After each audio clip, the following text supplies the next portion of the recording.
My sister claimed my business success as her own, and demanded 27% profit, but I dropped the receipts and her smiles shattered instantly. Everything about that Sunday dinner was meant to dazzle, every flower arranged, every smile rehearsed.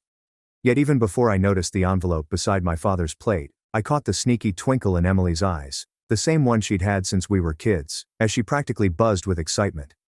"I am elated that you made it, Monica." With an unusually insistent hand on my back, Mom leads me to the dining room, where Sunday food is waiting. The table is very lovely, as expected.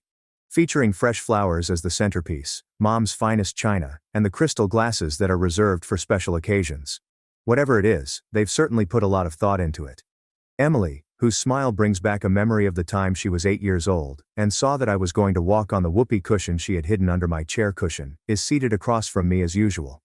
My dad expertly carves the roast beef as Mom serves the sides of mashed potatoes, green beans, and those Parker House rolls that have been a favorite of mine since I was a kid. At that moment, I notice it. Perched just beneath Dad's napkin, a manila envelope lies nestled next to his plate. My gut feels constricted. The health center is doing well, right? "Mom?" she asks, her voice made to sound more lively. "Are you still putting in those insane hours?" Commerce is brisk. As I observe Dad's rapid eye movement toward the folder, I opt for a straightforward response. "This quarter, we saw a 22% rise in our patient load." Emily gives a little snort. "There were so many people in the waiting area, but it was so little. Your workplace management may use an improvement, seriously." In my mind, everything fits together. Something I'd rather not figure out. After clearing his throat, Dad sets his fork down on the exquisite china with a deliberate clink. "Our thoughts have been with your clinic's future, Monica." As the meal turns to pulp in my mouth, I stop biting in the middle. Mom steps in with ease, as if they've practiced this. "My darling, family companies require family leadership. Your dad and I have been talking about ways to ensure the continued practice of healing hands within your family. I say this with great care. It is not a family business. I put it together by myself with our help," Dad says, his hand slipping to the folder.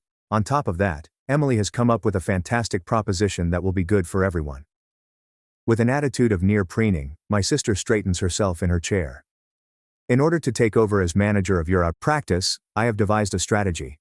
I'd take care of the tedious paperwork so you can concentrate on the patients." Leaning forward, her eyes sparkle. "Considering all the growth I'll bring, my request for a 27% profit share is really realistic." My ears are ringing with my heartbeat. This is no ordinary Sunday feast, it's a trap. Unexpected flashbacks ensue. Working 2 shifts in the hospital cafeteria while I was a physical therapist student allowed me to send money home to support Emily while she navigated her first year of college, and I survived on ramen in a tiny apartment furnished with items I found on the curb. After 14 hours of clinical rotations, students spend the night studying. I still have $193,000 in school loans, and they take money out of my bank account every month. Surprisingly, I mentioned that I already have a clinic manager. Emily, in contrast to Mom's condescending wave of the hand, is an actual people person. "Do you recall how she wowed Dr. Patel during the grand launch of your clinic?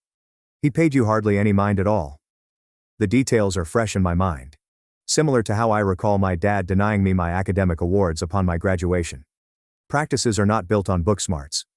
"Monica, we were taking pictures of Emily in our matching gowns and caps.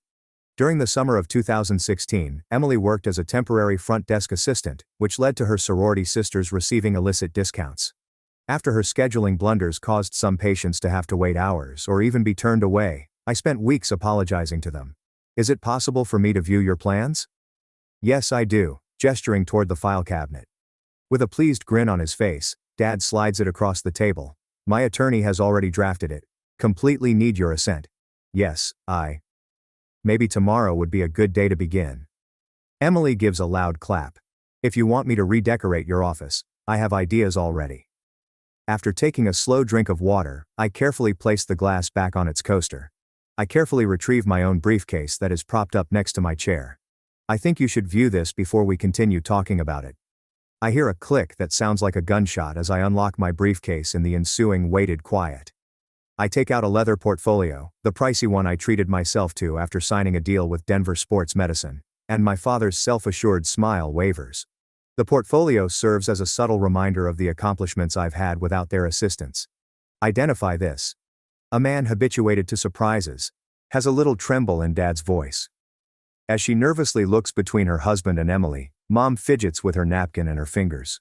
Emily's formerly victorious smile starts to fade as I meticulously set out my paperwork on the table, matching each piece with the exactitude I apply to my patients' treatment programs. My deal with Colorado Healthcare Partners for management services was inked 4 weeks ago. On the top page of the letterhead, their corporate emblem sprawls, and I touch it. They will be in charge of any future administrative tasks related to mending hands. With a wrinkled brow, Dad reaches for the papers. In order to make a choice like this, you must involve your loved ones. Sure, I can. To his attention, I slip another document. For your convenience, I have highlighted section 4.3. The board must agree unanimously before any member of the family can hold a managerial role. Myself and 2 associates from CHP make up the board. Seek for my assistance with Delatine and inform him. Emily gets a red flush. This was deliberate on your part. A business decision was mine to make. For one thing, I've learned from past mistakes and can't tear my gaze away from my sister. I retrieve a folder from my portfolio that contains the patient complaint forms, which are all neatly filed according to the date. You worked at the clinic last summer, therefore these are from that time. The thickness tells me all I need to know. 2 patients ended up in the same treatment room because of 15 scheduling mistakes. The sorority sisters received 8 of the 24 unlawful discounts. A near insurance audit was almost triggered by 31 billing code errors. My mom's fingers hovered dangerously close to touching mine as she extended across the table. Monica, my darling, it's normal to mess up when you're learning. There was no room for error in this regard. I slowly get to my feet, discovering an unanticipated strength in dominating my seated relatives.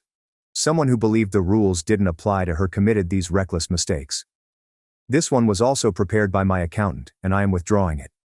Detailed here are the 4 years' worth of complimentary medical care that one family received, totaling $46,000. Dad's rotator cuff therapy. The plantar fasciitis that my mother suffered from. Prior to her beach holidays, Emily gets sports massages.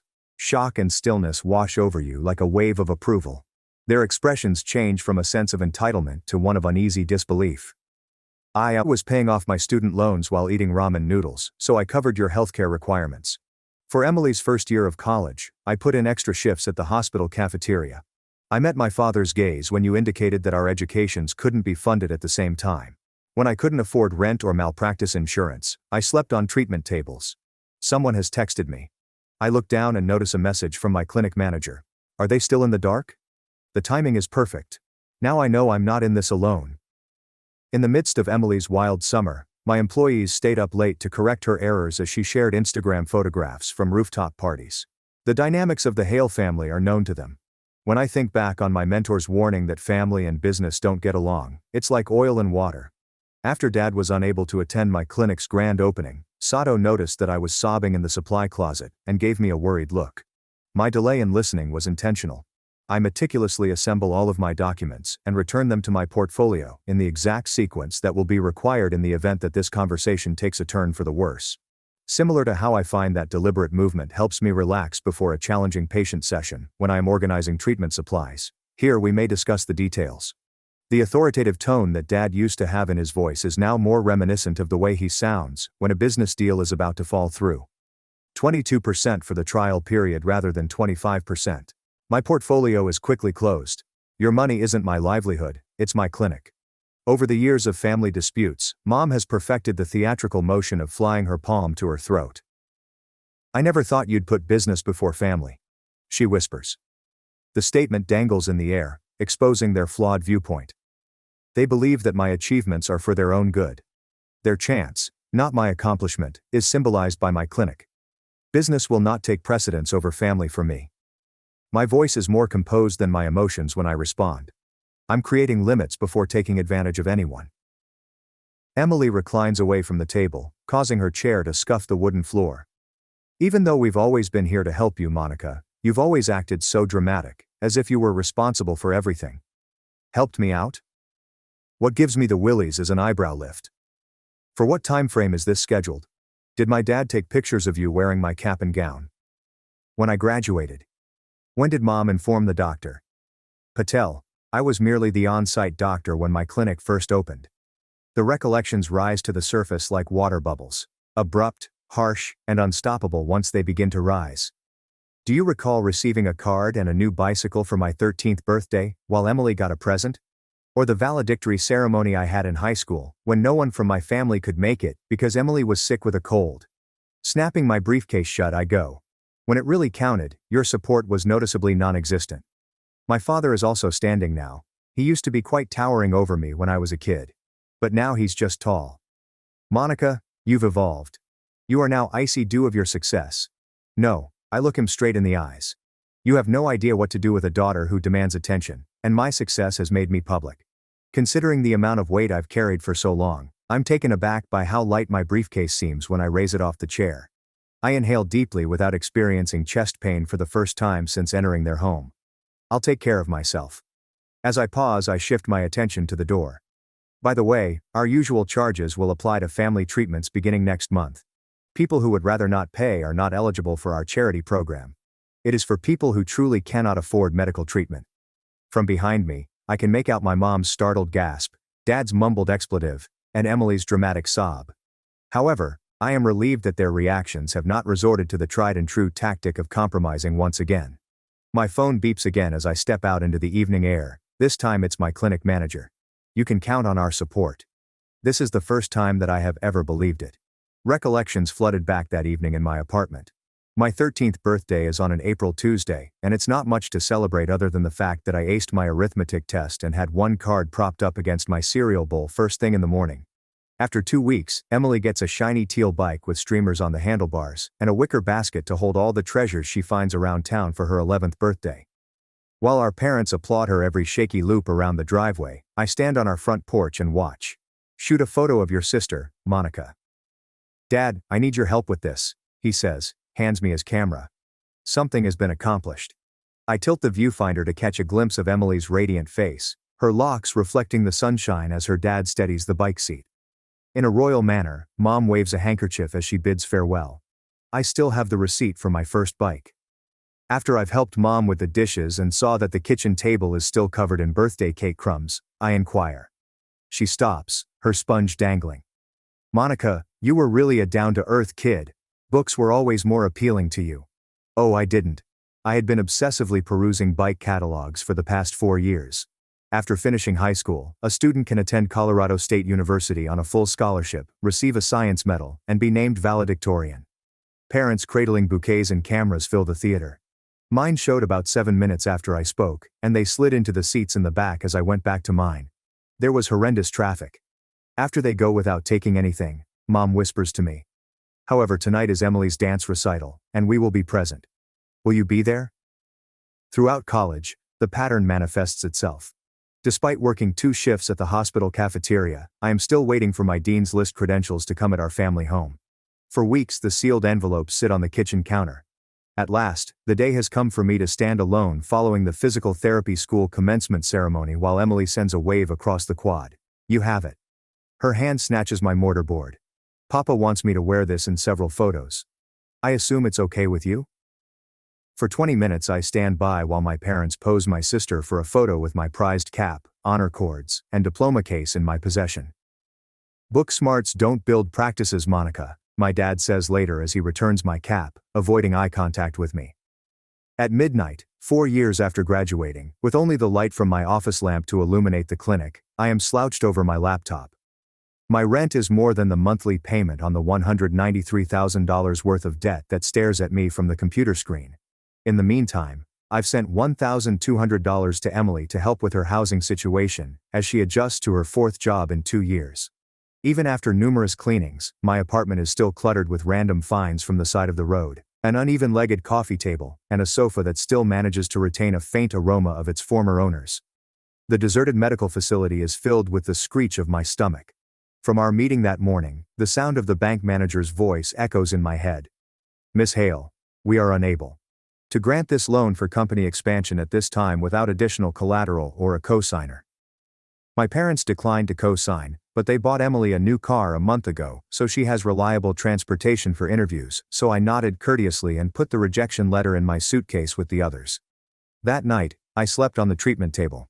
After spending 16 hours crammed into consecutive appointments and insurance paperwork, I roll onto the paper-covered plastic and wrap myself in a patient blanket. In the wee hours of the morning, still clinging to spreadsheets, the cleaning staff discovers me there. In the interim between Emily's bridal shower and their dinner reservation, my parents drop by for 15 minutes when Healing Hands Physical Therapy officially opens in its own facility. Not merely a leased room in someone else's clinic, 6 months later. According to Mom, who glances at her watch, it's just like being at a genuine doctor's office. My father examines the certificates I've framed. Always focus on the people, not the credentials.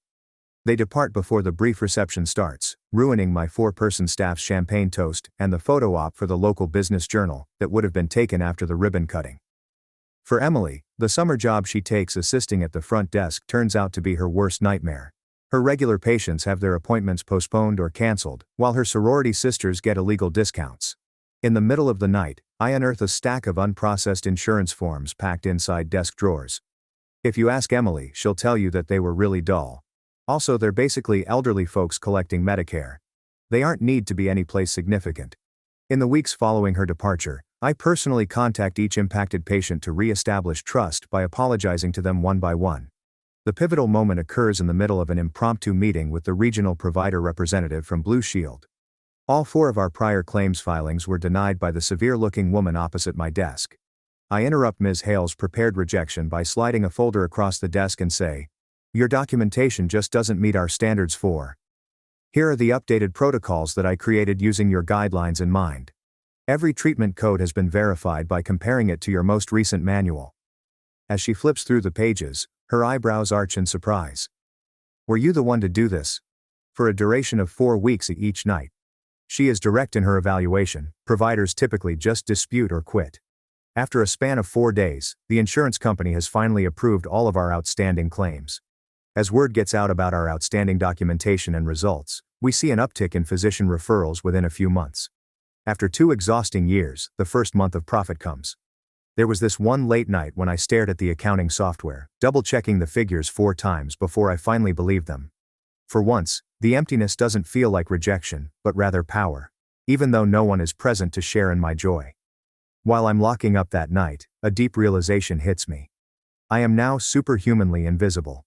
In the background, I accomplished something significant, while my family admired Emily for her charisma and extensive social circle. My expanding business is based on the abilities I honed over years of self-sufficiency, tenacity, accuracy, and smart thinking. The fact that my clinic manager, Tessa Quinn, turned down a far higher-paying job offer from a hospital to remain in the field of healing hands demonstrates this argument. She tells me, tore up the offer letter in her hand, that they don't appreciate people the way you do. "I've been a healthcare professional for 32 years, Monica. This thing you're making is unique. No one on my team ever complains about staying late to get pizza and tackle the backlog when Emily's scheduling catastrophes cause mayhem. We can handle this." Just before midnight, my primary therapist, Matteo, gives me some reassurance. "We're a team, and the fact that you're sisters is intriguing."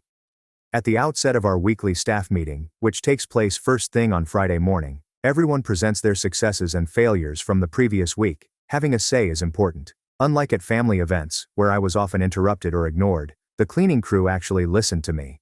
On a typical Tuesday afternoon, the medical director of Denver Rehabilitation Center calls. "Your results data has been under our observation," she says. To me, 2,000 people, without elaboration. A cooperation for specialized treatment is something our orthopedic department is interested in discussing. Not to reschedule an urgent appointment, but to celebrate. We all congregate in the after-hours clinic that evening. There are now 9 of us, up from 4 before, and we're all toasting with plastic glasses and store-bought cake. Monica, who saw potential where others saw only constraints, is the one to whom Tessa addresses her call. After everyone has gone, I take my first business license out of its frame and delicately lift it, using my fingertips to trace the embossed mark. It will be re-hung in the larger welcome area tomorrow by myself. A gentle reminder that taking the low road can occasionally lead to unexpected rewards. The incident happened 6 weeks ago, and now I work in a corner office with a view of the Denver skyline. However, I've turned my desk so that it faces the treatment floor. Blake is showing Mrs. Klein the exercises she should do after a stroke through the glass wall. My family has never grasped the concept of healing, but Blake's patience reflects my own goals with each patient. It is not a coincidence that our cutting-edge treatment spaces stand in stark contrast to my humble office. Although patients should have access to state-of-the-art technology, I've discovered that a used desk and a plain chair will do the trick just fine. We reinvest every dollar saved in areas where it matters.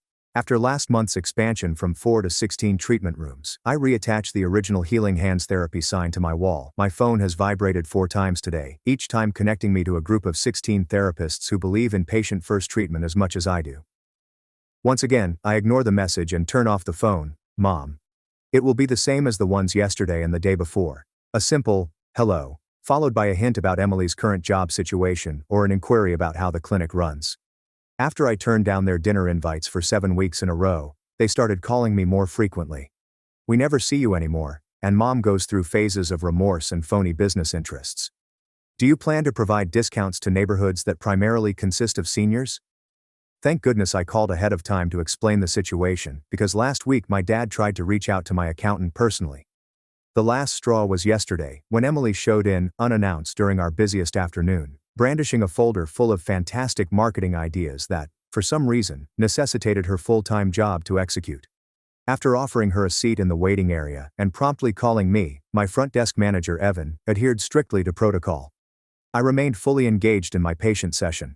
My face is warmed by the afternoon light as I open my laptop and read the 14th draft of the email I've written, deleted, and revised.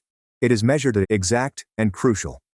As I have already mentioned to you, my family, I am setting professional boundaries about Healing Hands therapy after much thought and consideration. Management and family members are still not allowed to work at the clinic. Regular fees will be charged for all therapeutic services. Only members of my management team are privy to our business conversations. I am still available to mending fences with you in a personal capacity, apart from our business connection. As the door to my office opens, Monica, I keep my finger on the send button. 2 piping hot cups are brought out by Juno, who is the manager of my clinic.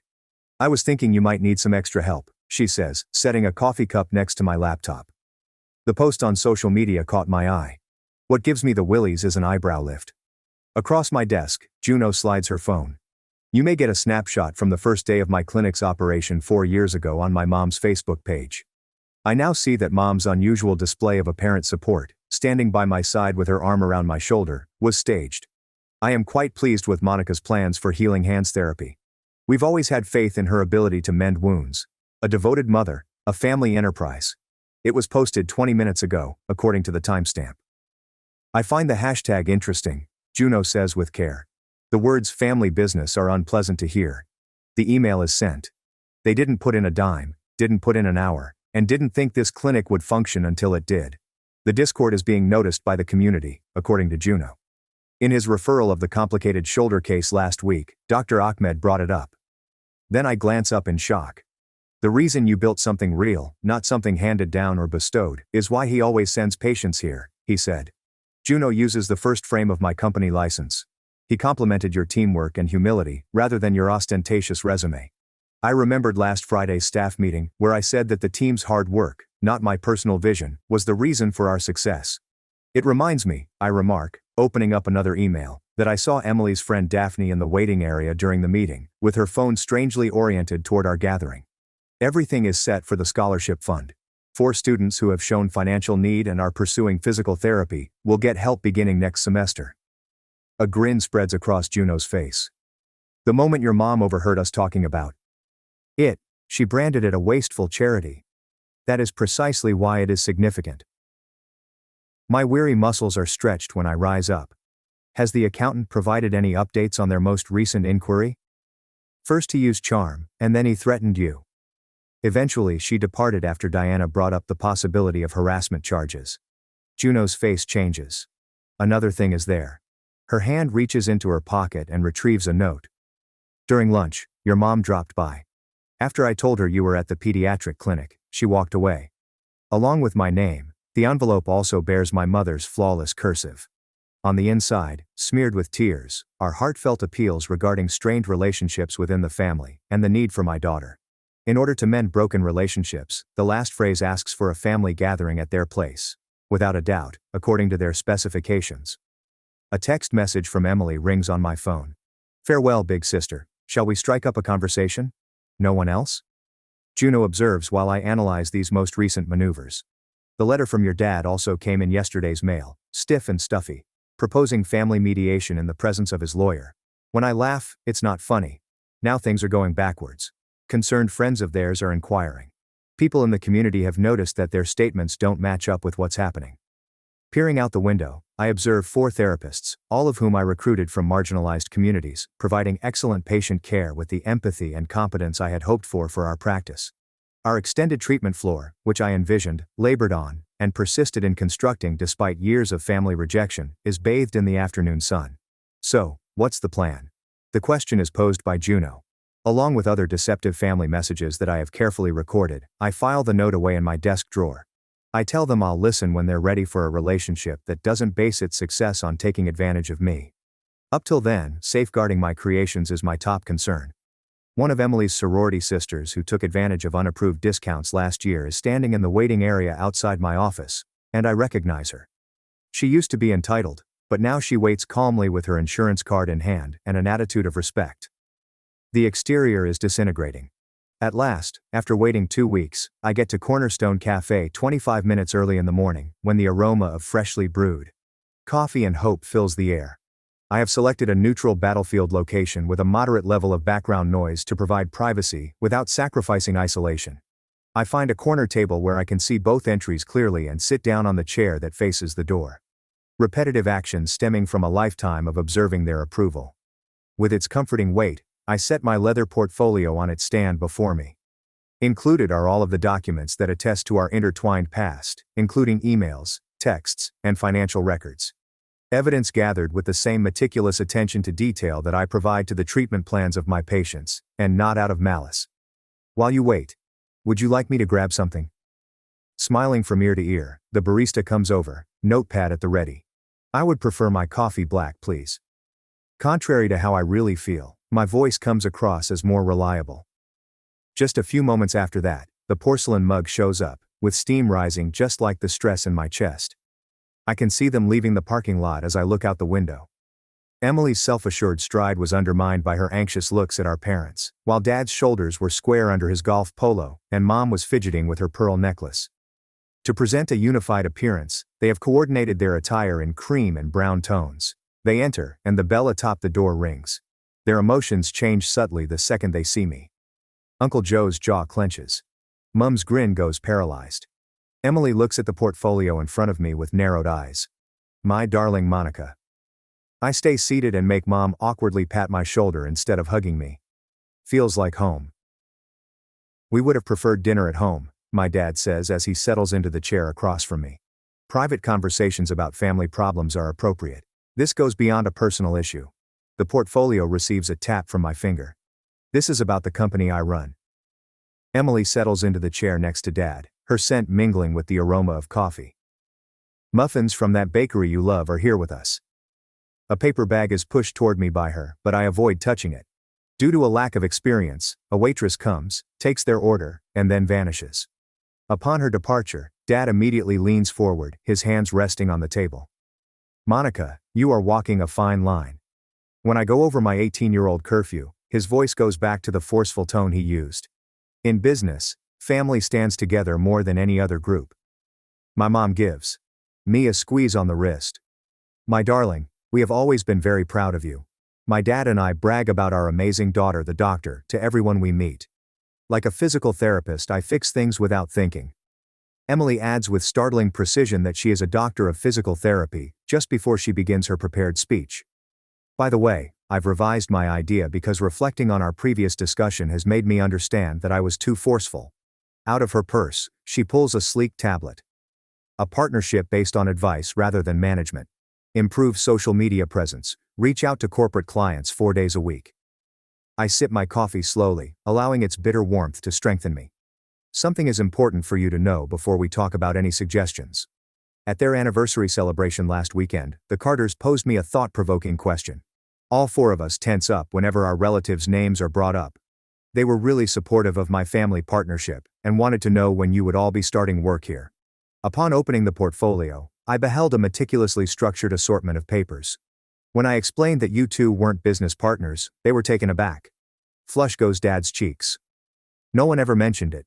You mentioned our clinic and the family practice in your Facebook posts, and I have screenshots of those. With your mother's mention of the family business at Bridge Club, I pass him the printed pages and the text messages from the Patels, who are inquiring about it. Moaning mom's face turns white. Excitement is all it is, Monica. Would that be so? Another document has been withdrawn. Hi.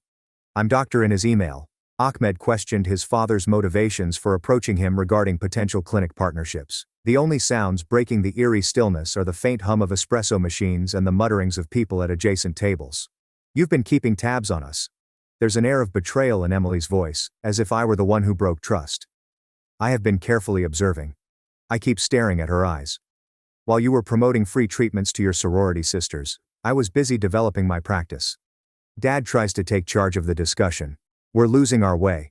We've come to talk about Emily's part. My clinic will not employ Emily in any capacity. The sentences are spoken with an assurance that even I find surprising. You and your mom will not either. Dear Monica, my mother flies her hand to her throat. Given all that we have accomplished on your behalf, all of your actions, a spreadsheet is pulled out of my portfolio. I have given this family a laundry list of complimentary treatments for the past 4 years. Estimated market value, $47,210. During my first 2 years in practice, when I was barely making ends meet, I loaned Emily the money you see here. Not yet paid, $17,900. Emily's expression is twisted. Those were gifts, you stated. I promised we would sort things out later. Later on. For the very first time, Dad lets his businessman mask go. After all we've gone through, you have no right to seek compensation. What have you got to lose?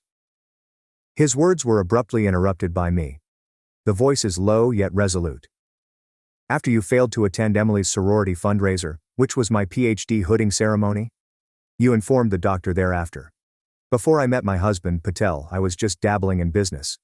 Following your dismissal of my clinic opening as merely another career opportunity. As I examine my reflection, I lay my hands flat on the table. Regarding any potential future relationships, these are my terms. First, no one else has any say in the matters of my company. No feedback, no recommendations, and zero interaction with my coworkers. Second, the regular rates will apply to any treatments for family members. Thirdly, you are no longer to be called partners or owners of my company. Mom's forced calmness falls apart. Her usual performance dip had given way to actual tears welling up in her eyes.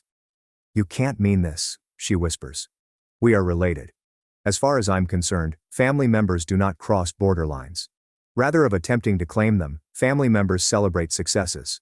A look of exasperation crosses Dad's face. Something is really wrong with this. Your ability to achieve success on your own was never in our minds. Your future was our goal in assisting you. His admission of the truth comes out so effortlessly that he doesn't appear to be aware of it. Despite everything I've done and sacrificed over the years, they still don't believe in me. Completely, Emily's painstakingly made mask falls. The way she puts it, it's unfair. Why don't you have the respect, the posh title, and the business? Where am I? While you shine in your cherished clinic, I'm cooped up in my cubicle. There it is. The unfiltered jealousy hiding behind the trickery and the animosity hiding behind the charisma. With a firm snap, I close my portfolio and go to my feet. While providing emotional and financial support to this family, I am able to build everything that I have. I am sick and tired of being invisible and not playing any games. Thank you. After finishing my coffee, I put the exact amount on the table and go. I remain focused on the path ahead, ignoring the sounds of my parents sobbing, my father's furious whisper to Emily, and the scrapping of chairs. This is the first time I've ever done anything without first asking for their approval. With every stride, I release the burden of their expectations, and I emerge from the shadows stronger than before. I stand at the picture window of my extended clinic, observing the golden accents painted across the Denver skyline by the afternoon light. It's been 2 years since that tragic Sunday supper, and the change I've experienced on the inside is reflected in the scenery. My 4 o'clock is prepared, Dr. Hale. With a clipboard in hand, Jade, my primary therapist, materializes by my side. The session is Mrs. Whitaker's last. Apt timing. I let out a heartfelt grin as real warmth courses through my chest. Compared to the claustrophobic area where I started, the waiting room is a hive of activity. On the wall now hang my original business license and framed community service awards. Patients relax in comfy recliners beneath them. As proof of our stellar reputation, we have a 2-month waiting list for new patients. Dear Mrs., as I step into the treatment room, Whitaker, an old woman with sparkling eyes and a bent spine from years of labor, smiles broadly. Yes, that's her. She makes her announcement to the miracle worker, but no one else. Putting her chart aside, I chuckle. Keeping up with the at-home workouts was the key to success. Nuts, she says, waving a beaten hand. Even though he studies everything, my grandson claims you're the greatest in Denver. I see myself reflected in the therapy room mirror as I lead Mrs. Whitaker through her last stretches. My stance has relaxed from its previous defensiveness and hunched shoulders. Now that I know my value, I can stand straighter. 4 recent grads will be joining my mentorship program shortly. As a group, they huddle around the conference table, their expressions reflecting the same dogged persistence that got me through those late-night study sessions. A method isn't the most crucial item I can impart to you. Knowing your worth is what it is to perch on the edge of the table, I tell them. You will always be giving in this line of work. Get someone to appreciate what you're offering them. As soon as they depart, I go over the most recent numbers for our free program that helps underprivileged people. Even though I was terrified by the initiative's 18% share of our practice last year, it now gives me purpose. Friend and head of our professional women's support group, Naomi, has texted me, and my phone is ringing. Good to go for tonight? So now it's your chance to speak. Some butterflies in my tummy are twirling nervously. Tonight is the first night I will openly discuss my entire experience, including the challenges I've faced at home. I am both frightened and freed by the concept. I always make sure to check my personal email before I go.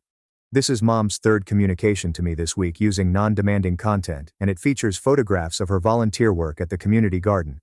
Gradual but sincere progress. On the sender list, Dad's name is still missing. Different wounds heal at different rates. Emily has announced her first employment in a corporate office unrelated to my clinic in a separate email. Subtly indicating her increasing autonomy, the message is devoid of her customary use of exclamation points. As I make my way to Naomi's house for our monthly supper, the sun sets casting deep shadows. The stuffy formality of my parents' dining room is in stark contrast to the lively, genuine conversation happening here. With laughter as a balm for the soul, my chosen family of coworkers and friends passes the mashed potatoes family style. Jade lifts her glass to Monica. Standing firm isn't egocentric, it's essential. Who said that? The specialist vestibular rehabilitation program we're launching tomorrow, the boundary setting workshop I'll be leading next month, and the scholarship I've established for physical therapy students from disadvantaged backgrounds are all on my mind as the applause goes around the table. As soon as we finish eating, I go out onto Naomi's back porch. Like the boundaries I've learned to uphold, the mountains stand majestically against the horizon, unwavering and unchangeable. You look so calm, Naomi remarks as she comes over to join me. I take deep breaths, and I am. I've come to the realization that I can bring healing to my patients without putting my own life on the line. The same kindness that I used to show to relatives who stole from us without asking will be bestowed onto an old man tomorrow. The key difference is that when he thanks me, he looks me in the eye, and I know he's noticed. This is Monica Hale.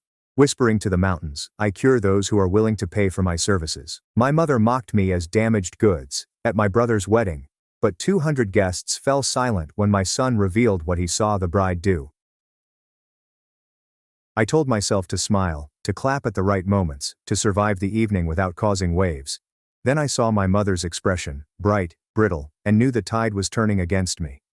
What if your mother openly mocked you as you stood at your brother's wedding, watching him marry the woman who had deliberately attempted to remove you from his life? That day, everything fell apart for me. I will never forget the horrifying events that unfolded when my naive 9-year-old son revealed the bride's deepest secret during the reception. Call myself Maya Carter. I'm 33 years old, and I can honestly say that I never imagined the wedding of my brother Daniel would turn out to be the most embarrassing day of my life. As kids, we were so near, almost inseparable. Everything changed though, when he met Lauren.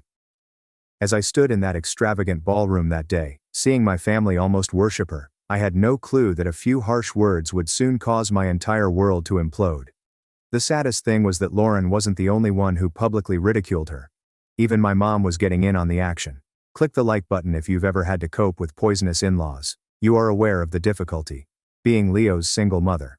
That was definitely never my life's ambition. It has, however, turned out to be the most fulfilling adventure I could have ever dreamed of. I launched my interior design firm 7 years ago, and I discovered this groove, juggling my job with taking care of my active, exceptionally perceptive son. In our charming 2-bedroom apartment in a wonderful area, Leo cultivates sunflowers that tower over him in his little garden. Even though it has its flaws, our life is unique. I was 8 months along in my pregnancy when my ex-husband Leo abruptly left, and we started from square one in constructing it. Claimed he was unprepared to be a father. Is that unbelievable to you? Just 3 years separated Daniel and me as we both grew up in a middle-class Boston suburb. We were inseparable as children. Our mom, Evelyn, would unwillingly allow us to remain up for days when we would construct these enormous blanket forts in the living room. At mealtimes, our dad, Gordon, went completely bonkers because we each had our own private language. When our parents were too busy to teach us how to ride a bike, it was Daniel who stepped in. He clung to my side as I ran, ensuring that I didn't lose my footing. I fell from our treehouse at 11 and shattered my arm. He genuinely rode home with me for half a mile. He was the type of brother like that. However, this strange undercurrent ran through our family even at that time. As we grew older, it became increasingly apparent. Daniel exemplified the ideal child. A top student with flawless grades and an abundance of athletic accolades. I was imaginative and intelligent, but I was never considered good enough by my parents. Whether it was a football game or an argument, Evelyn and Gordon were always there for Daniel. However, Daniel was generally the only one who showed up to my art displays. However, I could always count on him for constructive criticism and unfaltering encouragement. "May, you're descended from a talented family," he would tell me, using the code name he had for himself. It hasn't clicked with them yet. Daniel attended law school after finishing college and is now a corporate attorney at a highly esteemed firm. After attending art school and working for a few companies, I decided to strike out on my own. When Leo showed up, he disappeared without a trace. I could always rely on Daniel. As a single mother, he assisted me in relocating to my first apartment. Put Leo's crib together. So that I could get some rest, I even worked night shifts while the baby was still a newborn. He'd say that's the purpose of having siblings. Getting Leo rocked at 3 in the morning. Teamwork is our strength. Was from the beginning. I recognized that Daniel. After that, Lauren was invited to Sunday supper at my parents' place by Daniel some 19 months ago. In the traditional sense, she was beautiful. She was tall, blonde, had a radiant smile, and had perfect style. She was employed in the marketing department of this massively successful real estate development company that her family owned. My mother, Evelyn, was enchanted right away. Charity galas and Maldives holidays were just 2 of Lauren's many adventures. However, something caught my eye immediately. When Lauren spoke to me instead than my parents, her expression transformed. She was incredibly lively and conversational with Evelyn and Gordon, gushing over my mom's furnishings and inquiring about my dad's golf game. Although she would merely nod courteously in response to my mention of my design business, she would swiftly redirect the subject to Daniel's most recent triumph in court.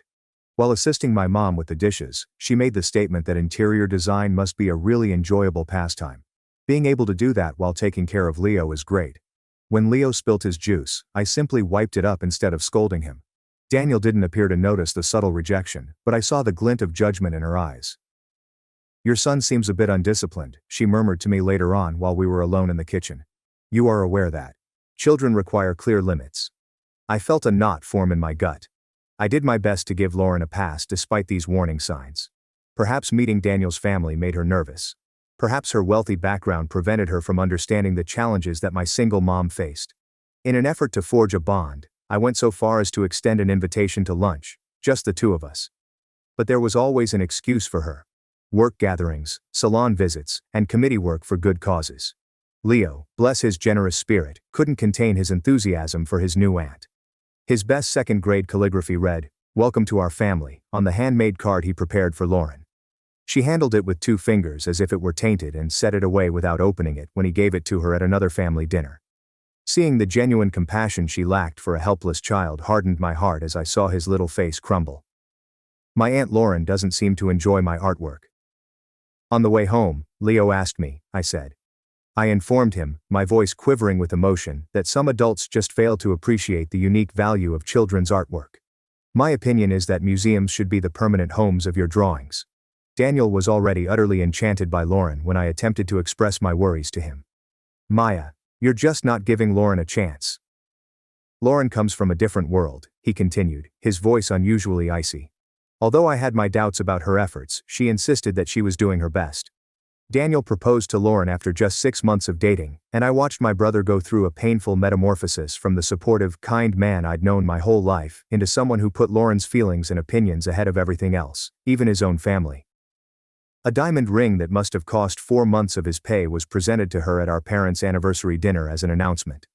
My mom let out a squeal of excitement, my dad gave Daniel a pat on the back, and I gritted my teeth into an attempt at a smile that seemed like it may burst my face. I spent 2 weeks' worth of my grocery budget on a new dress, determined to fit in with the crowd of socialites and corporate lawyers. Leo wore his first little suit. Her tight smile and vague wily spoke volumes. The engagement party was held at the country club where Lauren's family were long-standing members. We couldn't afford fancy hairstyle products, so he slicked his hair down with water.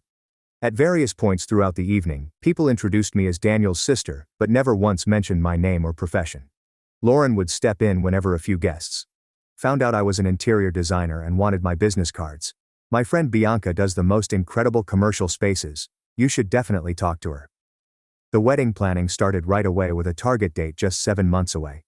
Maya clarifies that she only does small residential projects, but her tone makes it sound like I decorate dollhouses instead of actual homes.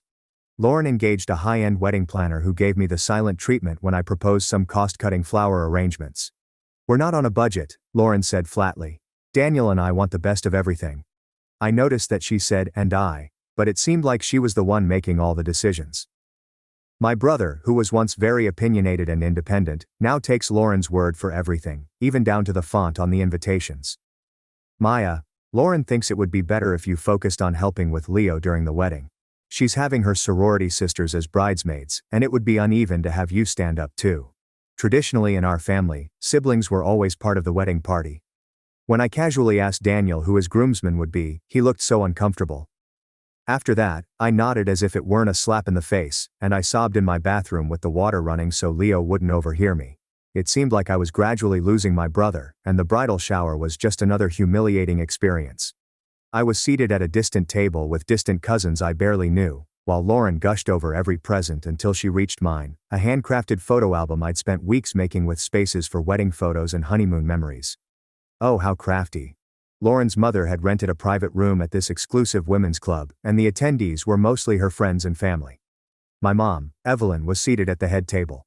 While mingling later, Lauren accidentally bumped into me, spilling red wine down the front of my cream-colored dress, the only nice outfit I had for these events, and saying, "Oh no, what a shame," she dabbed ineffectually at the spreading stain.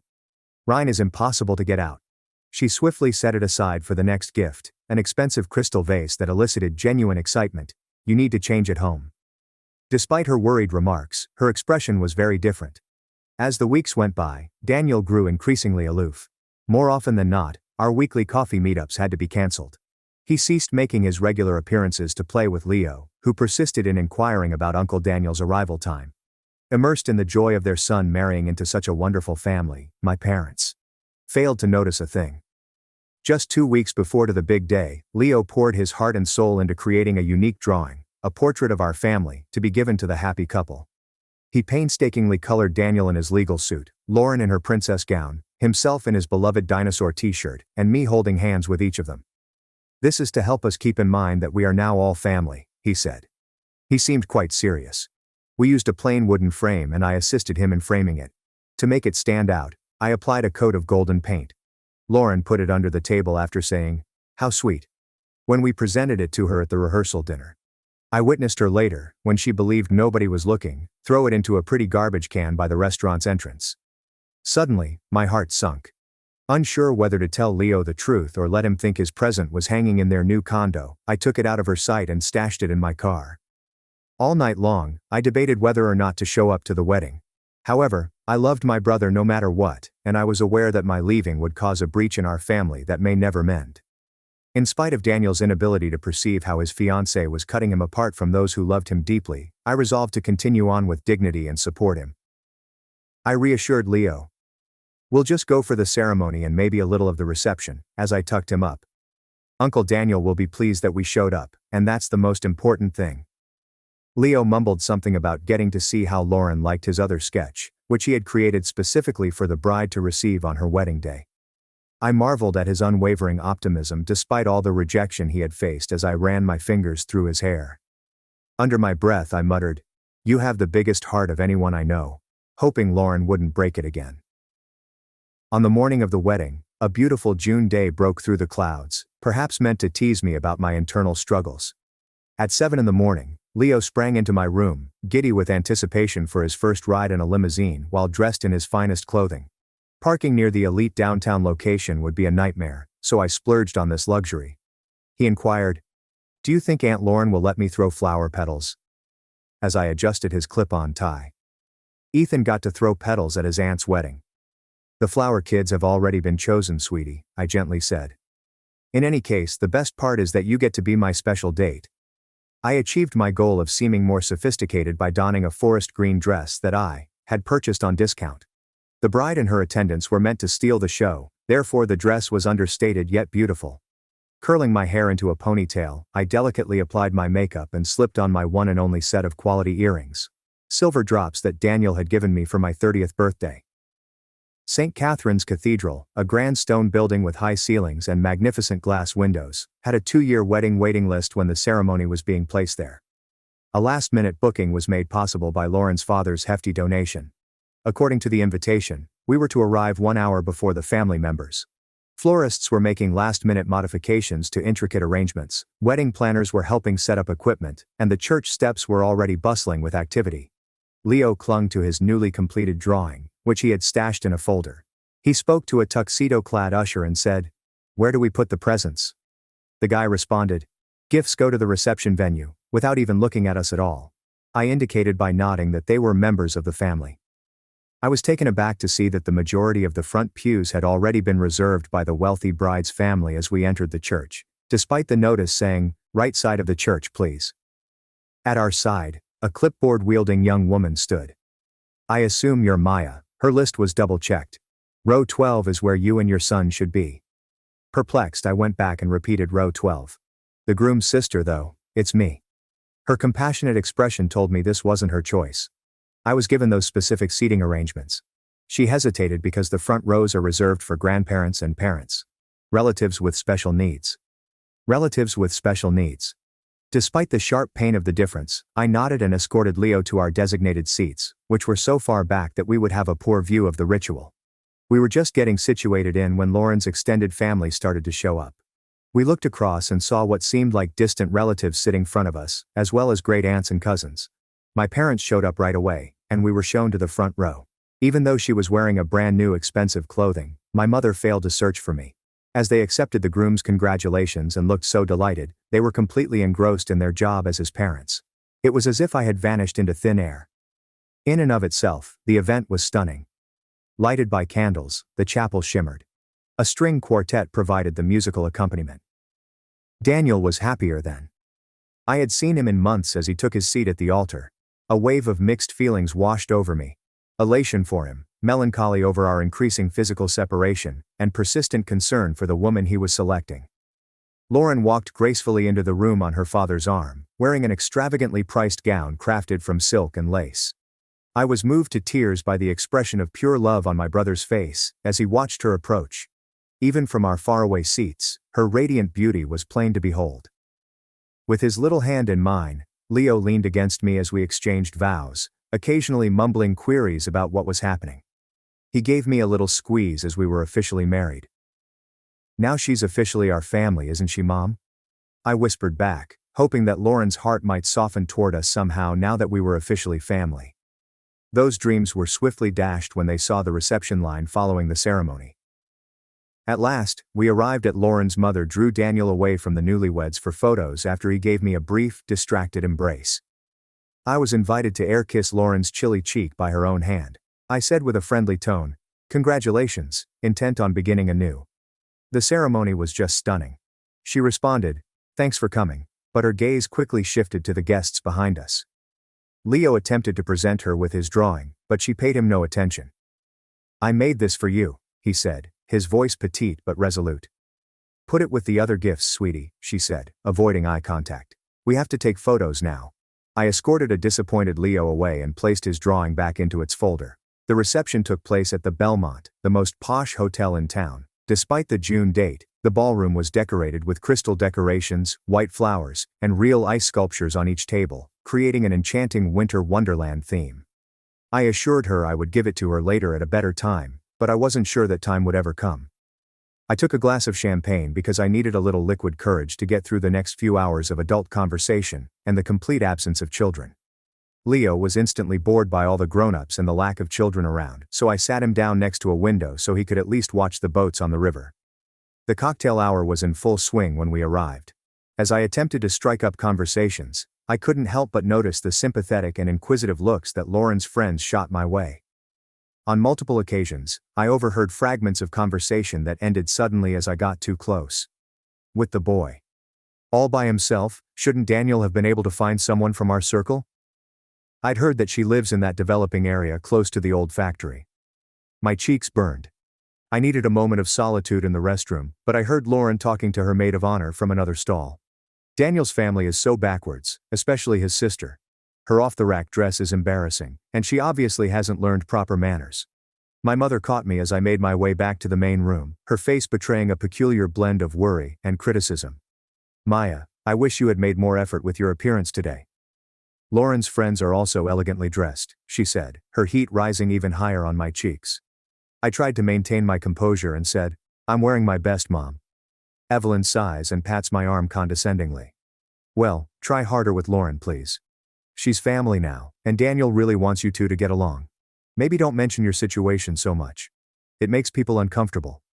I'll do my best to avoid bringing up my situation, my life as a single mother that I've built from the ground up and am proud of despite the challenges. I pulled it off, even though I was screaming inside that I had tried so hard and had been repeatedly turned down. As the dinner guests filed into the dining room, I went over to Leo and helped him tie his small tie. I was so thankful for his innocent presence because it grounded me. Are you enjoying yourself, Mom? With his uncanny ability to discern my false smile, he inquired. It's a very fancy party, I redirected. Let's go find our table. I was expecting another slight, but it still hurt when we found ourselves at the far back of the room, at a table with strangers and distant acquaintances, including Daniel's co-workers from the office mailroom. From where we sat, we could barely see the head table, where my brother Lauren and both sets of parents sat under a canopy of sparkling lights and flowers in the air. Leo glanced around at our adult tablemates, all strangers. As we were handed our salads, I couldn't help but observe Leo's rapt attention as he studied the head table, his innocent eyes observing every detail. I reassured him that everything would be all right, even though we both knew it wasn't. We had no intention of staying late. As the night progressed, dinner followed the customary rhythms of a wedding reception. I couldn't help but wonder how he was feeling, how he was making sense of the fact that we were not invited to join our own family for what should have been a private celebration. I silently promised him that we would be a team by squeezing his hand. Under the table, but little did I know that my perceptive and sensitive little boy was taking in more than I had anticipated. As the plates were cleared, toasts were given, and glasses were clinked, the bride's father went on and on about Lauren's achievements and how lucky Daniel was to be joining their family. He looked directly at my brother, a not-so-subtle reminder of the economic disparity between our families. Knowing how dedicated Daniel had been to his pro bono work with low-income clients, I scowled as he proclaimed, "No more of that public defender nonsense." He had already landed Daniel a job in my firm's legal department, to the murmurs of approbation. Despite my brother's silent protest, the best man delivered a charming toast, filled with college stories and wishes for the future. Daniel thanked the guests with a short but heartfelt speech. I couldn't help but wait for him to mention our family once. He thanked our parents, of course, but he never thanked the shared history and bonds that had shaped us both. I was beginning to think that maybe the worst was over as dessert and coffee were brought out.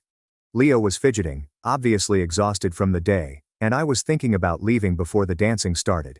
Suddenly, Lauren, looking a little red from champagne, grabbed the microphone from the DJ and gave what seemed like an impromptu speech. "I just want to thank everyone who made this perfect day possible." So I was considering leaving before the dancing started. Her voice echoed through the empty ballroom as she began. "To my incredible parents, who have always provided me with all the things a girl could ever want." I kissed them on the cheek. "To Daniel's parents, who have brought up such a wonderful son." With a nod to Evelyn and Gordon, and most importantly, to my beautiful bridesmaids, who have been by my side through thick and thin. She paused to take another sip of champagne, and I could feel a change in her demeanor. Her voice was getting a little sharper. I remember being curious about Daniel's background when we first met because he seemed so accomplished and sophisticated. But I also remember feeling a knot in my stomach when his sister's eyes shifted to me, and I couldn't help but think about the stark contrast between Daniel, the brilliant attorney, and his sister, the pitiful single mother who couldn't keep a man. "Oh, Lauren," Evelyn exclaimed. "You're too much, but you're not wrong." The room fell into a shocked silence as everyone looked at me. Leo looked up, confused by the sudden tension. Then, to my horror, my own mother laughed, a bright social laugh that sliced through the silence like a knife. "Maya has always been our difficult child. She's like a bargain model with a worn label. Pretty close, but not quite what you'd want on show." Guests couldn't decide whether to laugh at the awkward situation or be shocked. "I just believe children deserve a proper family," Lauren continued, her voice betraying her sincere concern. "Not to be raised by someone who clearly has such poor judgment in both men and life choices." More laughter, louder this time. I sat frozen, the humiliation consuming me like acid. "Oh, no worries. Everyone knows it's true. I'm just saying what everyone thinks." I should have stood up then. My hands were shaking so badly that I had to clasp them in my lap. I couldn't bear to look at Leo's reaction to this public desecration of our family. Daniel, commendably, appeared uncomfortable, whispering something to Lauren, who laughed it off. My brother's wedding had turned into my public disgrace. I should have taken Leo and left with whatever dignity I could muster. But astonishment had paralyzed me, and I remained pinned to my chair as tears threatened to spill over. The DJ attempted to step in, sensing disaster. "We all know who got the good genes in that family." "Sorry, Maya." As the crowd's attention shifted to the dance preparations, I felt a small hand on my arm. Leo looked at me with a mix of confusion and determination. "Okay, let's get the first dance started. Would the newlyweds mind coming to the dance floor?" Lauren gracefully handed over the microphone. "Mom, would you let me use the restroom?" He spoke softly, and I responded mechanically, scarcely able to comprehend his words through my shame. "It's just past the dessert table." He nodded gravely and silently left the table. Daniel and Lauren came out onto the dance floor to the sound of a love ballad, and I watched through blurry eyes as they started to sway to the music. Lauren whispered something into Daniel's ear, causing him to smile, and I sat there trying to collect myself, debating whether to follow him or simply continue walking out of the venue altogether. Leo had somehow climbed up beside the DJ and was reaching for the second microphone as the song reached its chorus. My brother, who had sat silently through my public evisceration, now appeared entirely content in his bubble of newlywed bliss. "Apologies, everyone." The music kept playing, but everyone's attention was fixed on the stage. Lauren and Daniel paused their dancing and looked up in bewilderment as the DJ, engrossed in controlling the music and lights, failed to notice until Leo had already turned it on. My son's distinct voice echoed through the ballroom speakers. Although he was the center of attention for hundreds of adults, Leo kept his voice steady and continued, "I know something about the bride." Suddenly, the room fell silent as the DJ, visibly embarrassed, cut the music mid-song, leaving only Leo's voice echoing through the vast space. I stood up from my seat, uncertain whether to rush over to him or listen to him, but something about his quiet determination made me pause. During their trip to the Green Hills Mall 4 weeks ago, Leo made it plain that he saw Aunt Lauren while shopping for Uncle Dan's wedding present. My mother was out purchasing a picture frame next door, and I was playing in the toy store, so she missed me. Oh my goodness, what did he see? When we were at the mall, I made sure to keep an eye on Leo. Something caught his eye through the store window leading to the main concourse. Uncle Daniel wasn't the one Aunt Lauren was seeing. Unconcerned, Leo proceeded. As they kissed, they stood along the fountain. A long, passionate kiss, like the ones you see in movies, where the lovers cling desperately to one another. The entire ballroom resounded with gasps. A white flush had spread over Lauren's face. Standing still by her side, Daniel's expression was unintelligible. A man with short beard and dark hair wore a blue jacket with patches at the elbows. He turned over the key to Aunt Lauren and gushed, "Can't wait for next weekend." Aunt Lauren assured him that it would be their own retreat. The description was instantly recognizable to me. Eric, who was Lauren's college sweetheart. During our first forays into sisterhood, she showed me a photo and told me that even after breaking up, they stayed close friends. I kept quiet when Leo ended, his innocent gaze darting across the audience. The adults had told us it was impolite to interrupt, but the bride had interrupted my mom, so I figured it was fine now. The whole reception area fell silent in shock for a split second. Then a number of things occurred simultaneously. Lauren ejaculated in vehement rejection. That is not true. The spoiled brat is just making things up. A look of distrust hardened Daniel's features as he turned to her. You were with Eric 4 weeks ago, Eric. With a face flushed with fury, Lauren's father rose to his feet. Do not hesitate to remove that child from the stage, it is defamatory. Just moments ago, my mother Evelyn had been laughing at my shame, but now she was looking with dawning terror at Lauren and Leo. Personally, I managed to shake off my paralysis and dash over to the stage. Not to silence Leo, but to shield him from the chaos that was erupting around us. Leo cast a serious glance at me as I made my way to the stage. Was what I said incorrect, Mom? In spite of everything going on, his harmless query cut through the mayhem. He hopped down into my arms as I held him tight, his little body warm against mine. I whispered, Honey. And you spoke the truth. That child is disturbed, Lauren said, her protestations resonating throughout the ballroom. He needs professional help, she yelled, her formerly flawless makeup now marred by angry tears. Though Daniel's expression betrayed him. Daniel, you can't possibly believe this nonsense. A more severe and calculated shock had replaced the first. His face when he interrogated an adversarial witness in court. You mentioned that spa retreat with your mom 3 weeks ago. He whispered. His words cut through the increasing mutterings of the attendees. It was a spa weekend, Lauren adamantly stated, seeking support from her mother. Lauren's mom gave a strong nod in agreement. I think so. Throughout the whole weekend we hung out at Liz. Daniel swiftly reached for his phone, his fingertips skimming the screen. I find it amusing that you shared images from that weekend with Lise. However, last week I tried to schedule a couple's massage by calling, but they informed me that they were closed for renovations for the entire month. The women's faces lost their color. Leo and I had already found a peaceful nook far from the hub of activity. With wide eyes, he watched the event unfold as he leaned on me. I saw Aunt Lauren's buddy, so why is she so irate with me? He seemed really perplexed as he asked. I attempted a delicate explanation since that individual wasn't merely a friend. Plus, she was meant to be married to Uncle Daniel, not kissing him. As he thought about this, Leo's brow wrinkled. Like Jack in my class, she was being deceitful by taking more cookies than we need and then lying about it. Almost exactly that. A lot more seriously, I agreed. As for Lauren, her defense was starting to fall apart at the head. Attempting to regain control, her father used the same strident tone he likely employed at board meetings. I can't believe this. This lovely day will not be spoiled by a child's wild fantasy. Let us all go back to our seats, please. Please, DJ music. But by then it had passed. Guests began to gather their bags, knowing that the wedding reception, which had been meticulously planned, had fallen into a state of whispers. Another voice suddenly joined the fray. Standing up from his place at the head table, Tyler, Daniel's best friend and best man, said, Dan. His voice tight with obvious embarrassment. You have to know that approximately a month ago I witnessed Lauren leaving the Park View apartments on 7th Street with a man who fit that description. The Park View, Daniel repeated with a hollow voice. Isn't that where Eric lives now? Lauren's expression of pure hatred toward Tyler would have weakened a weaker man, but he stood firm, his loyalty to his friend finally triumphing over his reluctance to become involved. You too, Lauren hissed. Daniel turned to Lauren, his voice low but intense, and asked, Are you with Eric 4 weeks ago? When Lauren's protests became increasingly desperate, her parents appeared less convinced of her innocence. For a moment, it appeared as though she might keep denying everything, but then she might have calculated that a partial confession would be better than a complete exposure, and her strategy changed.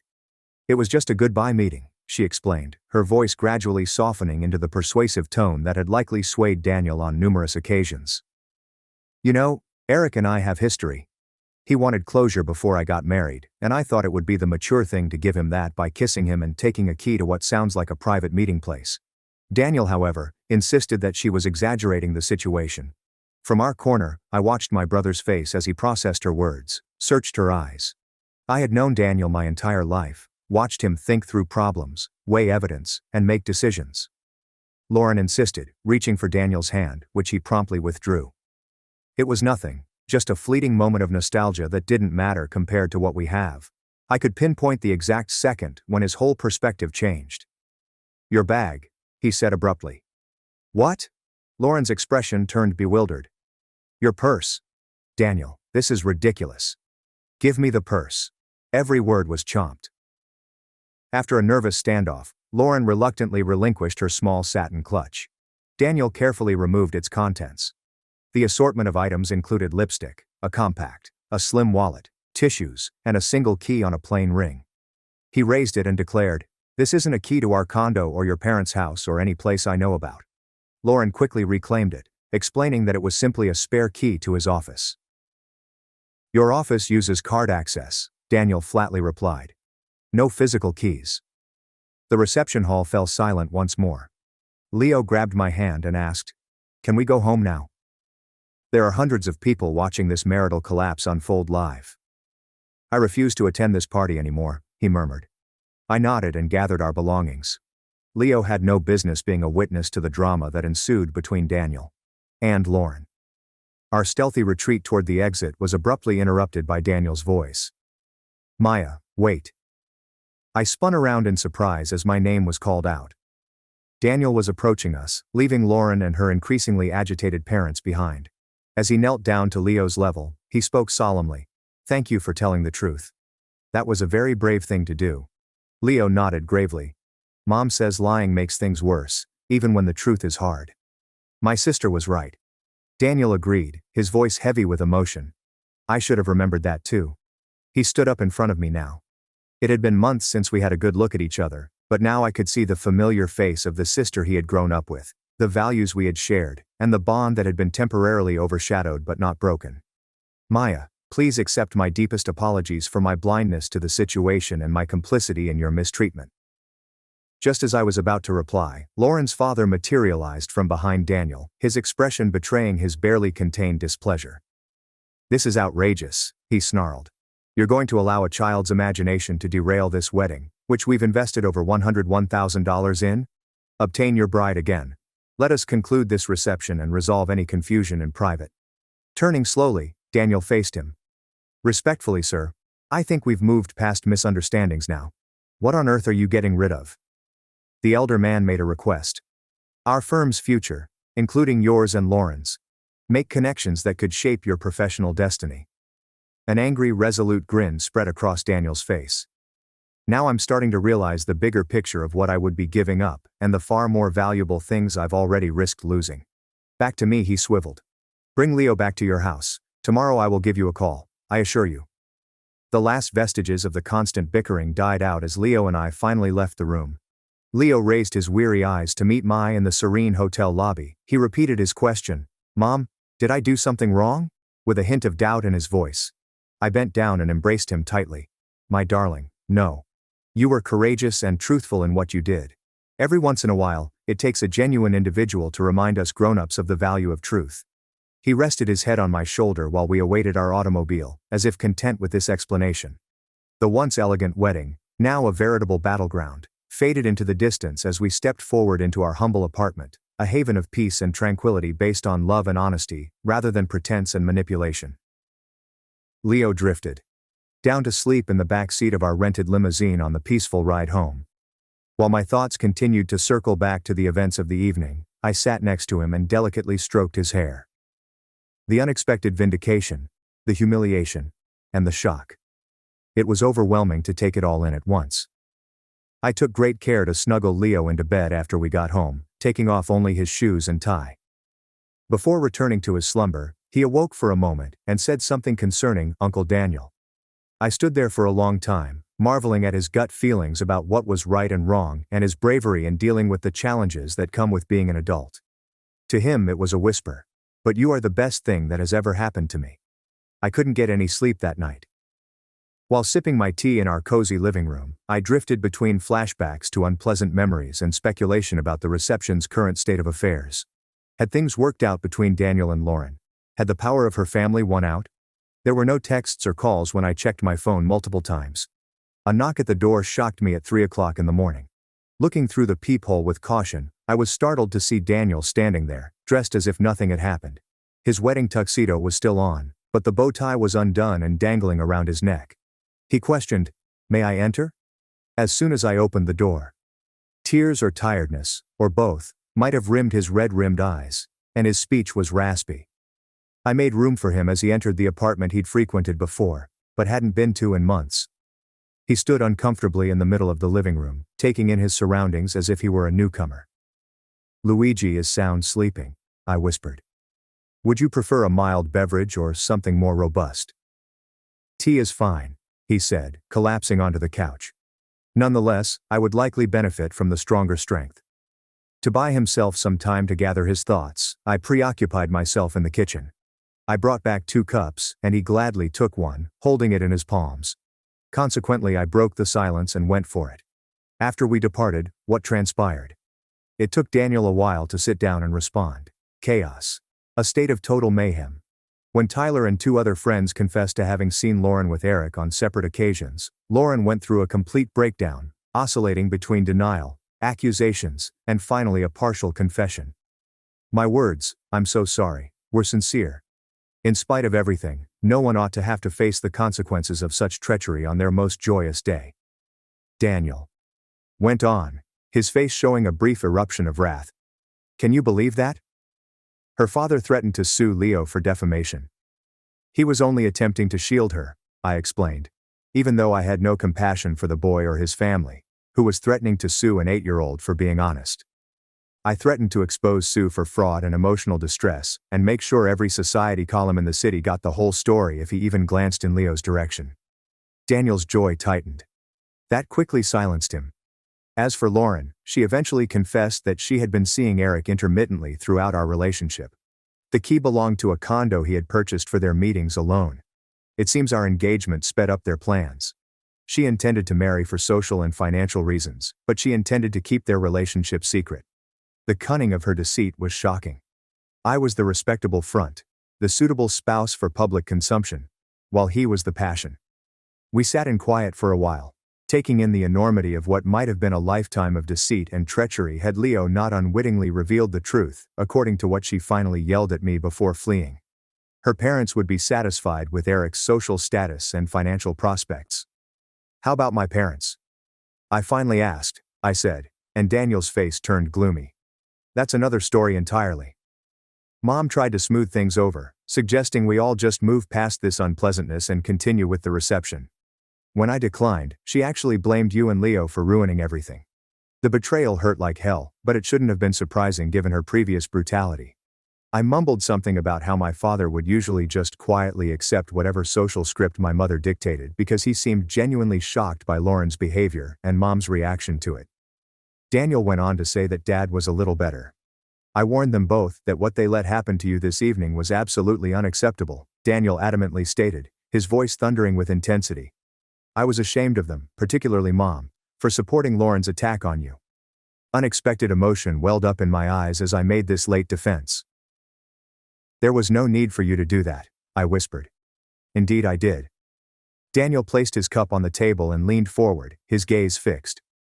"I allowed Lauren to separate me from you and Leo because it was easier than dealing with the tensions, Maya. I disregarded warning signs because I was pleased by her attention and the approval of her family." He ran his fingers through his hair, disheveling it even more. "My wife and her family planned Operation Divorce for 6 months to evict me on our 10th anniversary. Instead, I flipped their plan in one night. After 10 years of marriage with Lydia, I believed we had something substantial. We met in college, married young, and created what I thought was a good life together. She works in marketing. I'm a software developer. We have some decent money between us. Her family was constantly active, perhaps too involved, but I assumed it came with marrying into a close-knit bunch. Her sisters, Marissa and Talia, as well as her mother Vivian, are constantly bothering us, but I put up with it because I loved Lydia. What I didn't realize was how much they all disliked me. I helped Lydia set up her new iPhone 3 weeks ago. She had been moaning about how slow her old one was, so she finally updated. While importing her apps and data, I logged into her iCloud to ensure that everything was correctly synced. She was in the shower when her laptop screen filled up with notifications. I believed it was work-related because she was constantly besieged with mails. But then I noticed a WhatsApp notification from Operation Divorce Dan. My name is Daniel. I opened WhatsApp in the browser and discovered a group chat with Lydia, Marissa, Talia and Vivian. The messages made my blood run cold, but I continued reading because I wanted to know what I was dealing with. Marissa wrote, "He is so foolish." Talia replied, I already called the moving company. We can clear his stuff while he's at work Thursday. Everything goes to storage unit 247 on 5th Street. Mom got the key yesterday. Vivian chimed in. My lawyer friend has the divorce papers ready. Dan will be served right at the party. He'll be homeless by 6 p.m. Can't wait to see his face. Lydia had sent a laughing emoji and added, we should film it for TikTok. Watch this loser get what he deserves. 10 years of pretending to love this pathetic man, and I can finally be free. I screenshotted everything, every message dated back months. They'd been planning this for half a year, and it was perfectly timed for our anniversary, which I believed we were celebrating on Saturday. Lydia's surprise party turned out to be my own eviction and divorce ambush. The mails showed a lot more. They discussed how they had always regarded me as beneath their family. Lydia only married me because she was pregnant her senior year, which I had no idea about because she miscarried early and never discussed the reason for our short engagement. How they had been waiting for the proper time to fully ruin me. Marissa suggested that I was very comfortable and needed to be brought down a few pegs. Talia mentioned how they wanted me to lose everything so that I would understand my station. Vivian started calling me worthless and saying her daughter deserved more than any unknown programmer.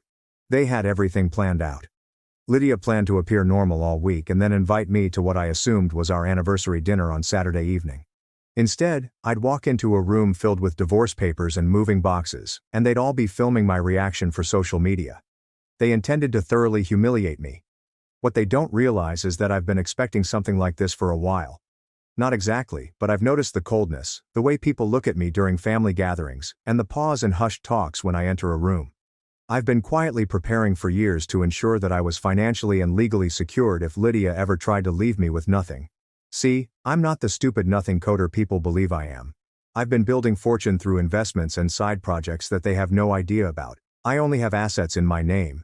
They have never considered backup plans and are utterly unaware of links.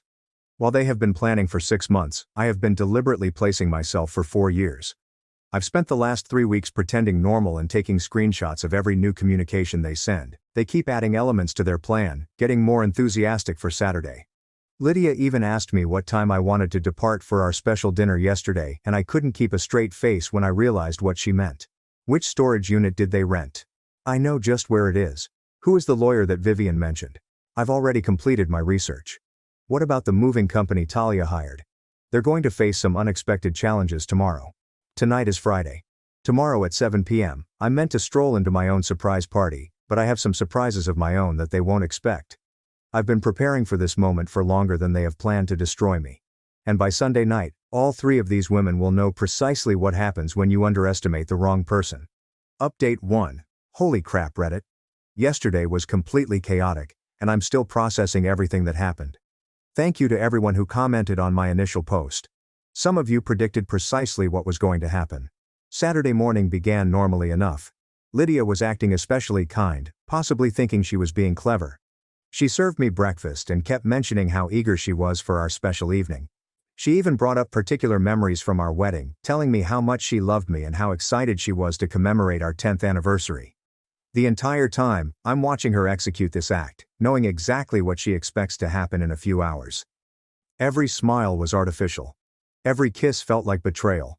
And every nice word was only part of her elaborate deceit. It took everything I had not to confront her right there and then. Around 2 p.m., she mentioned that she wanted to run errands to prepare for tonight. She claimed she needed to pick up flowers and visit the restaurant to confirm our reservation. Perfect timing. As soon as she went, I made my first move. Here's what I didn't say in the original post. Which storage unit did they rent? It's under my name. Talia utilized my credit card information from the time I helped her move last year. She still had my information preserved and assumed I'd never notice a storage rental charge. But I watch every transaction on every account I own. And I've been watching that unit for weeks. What made this even better was that over my 3 weeks of monitoring their chat, I discovered they had been relocating my belongings gradually, not all at once, but piece by piece while I was at work. They believed they were being clever by stealing stuff I wouldn't notice straight away. My old college textbooks, some tools from the garage, and winter gear I won't need for months. They had the entire system worked out. Talia would text when all was clear. Marissa would bring her SUV, and they'd load whatever they could fit. They photographed everything and kept notes of what they had taken and what was still to be grabbed. I drove directly there and cleared it out. Every box and piece of furniture had previously been moved. I had my own truck and relocated everything to a place across town that they will never discover. I changed the locks on their unit and prepaid for 6 months in my name solely. But this is where things become interesting. I didn't just shift my belongings. I replaced them. I packed their storage unit with everything from my home office that I'd been meaning to get rid of for years. Old broken devices, out-of-date computer equipment, and mountains of useless documents. It appeared as if someone had been there and cleared out valuable objects, leaving behind evident garbage. Then I went home to wait. Lydia returned around 5 p.m. with Marissa and Talia. They were all giggly and thrilled, as if they were about to pull off the ideal ambush. Vivian arrived at 6:30 with a manila packet, which I assumed contained the divorce papers. Lydia told me around 7 p.m. that it was time to leave for our anniversary dinner. We got into my car, and she told me to drive to Marissa's place. When we pulled up, I noticed movement through the windows and knew this was it. Lydia stated that she wanted to pop over briefly to pick up something. When we stepped in the door, they were all standing there with huge grins on their faces. Vivian stepped forward with the packet, and Marissa pulled out her phone, evidently ready to record. That's when I spoke the words I'd been practicing for 3 weeks. Before you start filming, you might want to check storage unit 247. Lydia turned absolutely white. Talia truly dropped her phone. Marissa began to inquire what I meant, but I could see the panic rising. I told them about Operation Divorce Dan. I was aware of every message, plan, and detail that they had spent months putting together. I took out my phone and began reading their own statements back to them. The room exploded. Lydia instantly began yelling that I had breached her privacy and that I was insane for spying on her intimate discussions. Vivian demanded to know how I had gained access to sensitive family chats. Marissa started calling me ill and manipulating.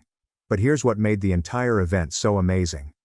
They could not deny what they had stated. Every hateful word, every plan to embarrass me, and every insult they'd hurled at me for months was right there in black and white. Lydia tried to say that they were simply venting and that they never intended to carry out any of it. But I had screenshots from yesterday of Talia confirming the moving truck rental and Vivian discussing serving me papers tonight. The disagreement lasted over an hour and turned heated. Talia insisted that I deserved everything they had planned because I had been a slacker for years, holding Lydia back. She said I was dead weight, and Lydia could have married someone successful if she hadn't been stuck with me. Marissa told me I was pathetic and that their family had never wanted me there, that they had been hoping Lydia would wake up for years. But Vivian, she became really angry. She began telling me that I had no idea who I was dealing with, that her family had connections and resources I couldn't fathom, and that I'd made a tremendous mistake believing I could outwit them. She kept talking about how they might ruin my life, how they had means of punishing anyone who crossed them. Lydia was torn between trying to deny everything and being upset that I'd invaded her private. She claimed at first that the messages were simply harmless venting between family members. The next minute, she was shouting that I was a controlling freak with no right to listen in on her private talks. That's when I informed them that the storage container had been cleared out, that the moving firm they had engaged would arrive Monday to an empty space, and that every aspect of their ideal plan had already come apart. I also revealed a few other information I'd kept private, such as how I'd been recording our chats for the past 2 weeks, using an app on my phone. How I documented each time Lydia lied to me about her plans. How I had been constructing a case demonstrating their conspiracy to cheat me. The screaming match that ensued was spectacular. Lydia accused me of stealing from them, despite the fact that it was my own possessions. Talia began demanding that I tell them where I had relocated everything. Marissa threatened to contact the cops.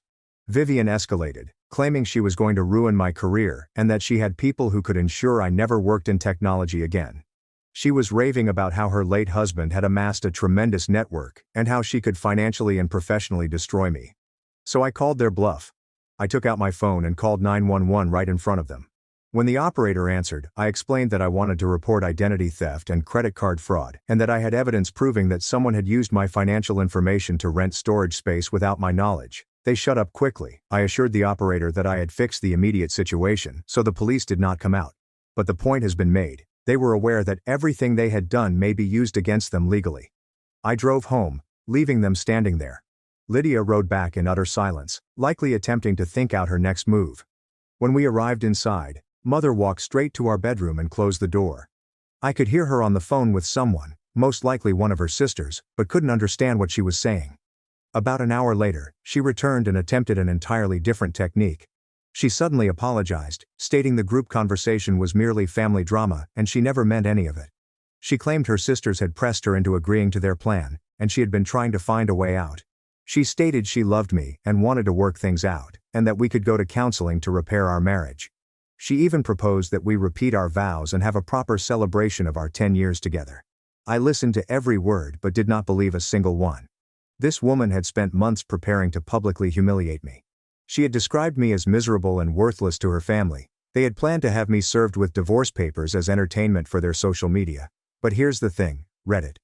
This was only the introductory shot. They believe that losing storage access and having their plot exposed is the worst I can do to them. They believe Lydia can sweet-talk her way out of this, and things will return to normal. They have no notion what happens next. See, while they spent months arranging Operation Divorce Dan, I spent years preparing for something similar. I have financial tactics they are unaware of, legal protections they have never considered, and contingency plans for events they cannot even envision. Remember how I indicated in my first post that I was accumulating wealth through investments and side projects? There's a lot more to the story. For the past 4 years, I have been actively defending myself from this type of family manipulation. Every asset, account, and legal document has been constructed to prevent them from destroying my finances. The storage unit switch was simply me letting them know I wasn't the stupid, defenseless victim they assumed I was. The real pressure hasn't even begun yet. Monday morning will be pretty intriguing for all 3 of these women. Let's just say Vivian's claims about having connections and riches are going to be challenged in ways she never expected. Update 2. I promised you that these women would have an exciting Monday morning. That was an understatement. First, let me address some of the criticisms from my previous update. Yes, some of you say I should have just walked away and started over, but that would have meant allowing them to continue believing they could ruin people without consequences. These women spent months plotting to publicly humiliate me and render me homeless for their pleasure. Monday began early. Lydia departed for work about 7:30 a.m., still trying to pretend that everything was normal between us. She even kissed me goodbye and expressed her desire that when she returned home, we might chat further about mending our marriage. I simply nodded and encouraged her to have a good day. At 8 a.m. sharp, I made my initial move. See, during my 4 years of preparation, I wasn't just accumulating wealth and protecting assets. I'd been studying everything I could about each member of this family, including their employment, finances, responsibilities, and stress areas. Information is power, and I had been gathering it meticulously. These women thought they knew everything about me, but they had never taken the time to learn about my abilities. They observed a quiet coder who didn't create a fuss at family events, so they felt I was weak and controllable. Lydia works for a small marketing firm that runs social media campaigns for local businesses. What she doesn't realize is that I've been providing web development services to 3 of their largest clients for the past 2 years, not through her company, but directly with the business owners. At 8 a.m., I emailed detailed offers to all 3 clients, proposing to manage their whole digital presence in-house for substantially less than they are presently paying her company. By 9:15 a.m., I'd signed contracts with 2 of them and received verbal commitments from the 3rd. Lydia's firm lost 60% of their income in 90 minutes. Marissa works as a rental property manager for a company that manages approximately 40 apartment units throughout town. What she doesn't realize is that I knew her supervisor Brandon from college. We weren't close friends, but we maintained loose contact via LinkedIn. At 10 a.m., I called Brandon and informed him that I needed to discuss a severe issue with one of his employees. I outlined how Marissa had been exploiting company resources for personal vendettas, notably her access to tenant information and management systems to orchestrate harassment campaigns against family members. I never accused her of anything criminal. I only presented the facts. Marissa had used her work computer to look at storage options for their Operation Divorce Dan. She had planned personal activities during working hours, including moving truck coordination. She'd even utilized the business vehicle for several of their relocation excursions. Brandon took this extremely seriously. By noon, Marissa was in a meeting with HR to discuss her inappropriate use of company resources and violation of privacy policies. Talia came next, and she was the easiest target. Talia works part-time in a dentist office and relies on weekend catering engagements to make ends meet. She's established a solid reputation for hosting small events and parties around town. What makes this excellent is that the majority of her clients book her based on social media recommendations and word-of-mouth referrals. I spent Monday afternoon writing elaborate social media postings about my recent anniversary celebrations. Nothing malicious, nothing that may land me in legal trouble. Just candid accounts of how specific local service providers let me down at what should have been a special occasion. I detailed how a food organizer I'd hired for a family function was surreptitiously conspiring with relatives to ruin the event. I sent copies of her own messages describing her efforts to disrupt our celebration. I marked every local event planning organization, wedding venue, and party supply store in town. I posted to all of the community Facebook groups where people frequently inquired for catering recommendations. By Tuesday morning, Talia had lost 3 future weekend engagements and received several communications from potential clients indicating that they had decided to use alternative caterers. But Vivian was the major attraction. Remember how she repeatedly threatened me with her connections and resources? How did she imply that her late husband had established a network of strong people capable of destroying me financially and professionally? So I decided to test those connections. See, Vivian's husband used to own a small construction company before passing away 5 years ago. She maintained the business name and license valid after his death, despite the fact that she no longer undertakes construction work. She occasionally utilizes it for tax considerations and to retain corporate credibility in social situations. What she does not realize is that having an active business license entails specific legal obligations and reporting requirements.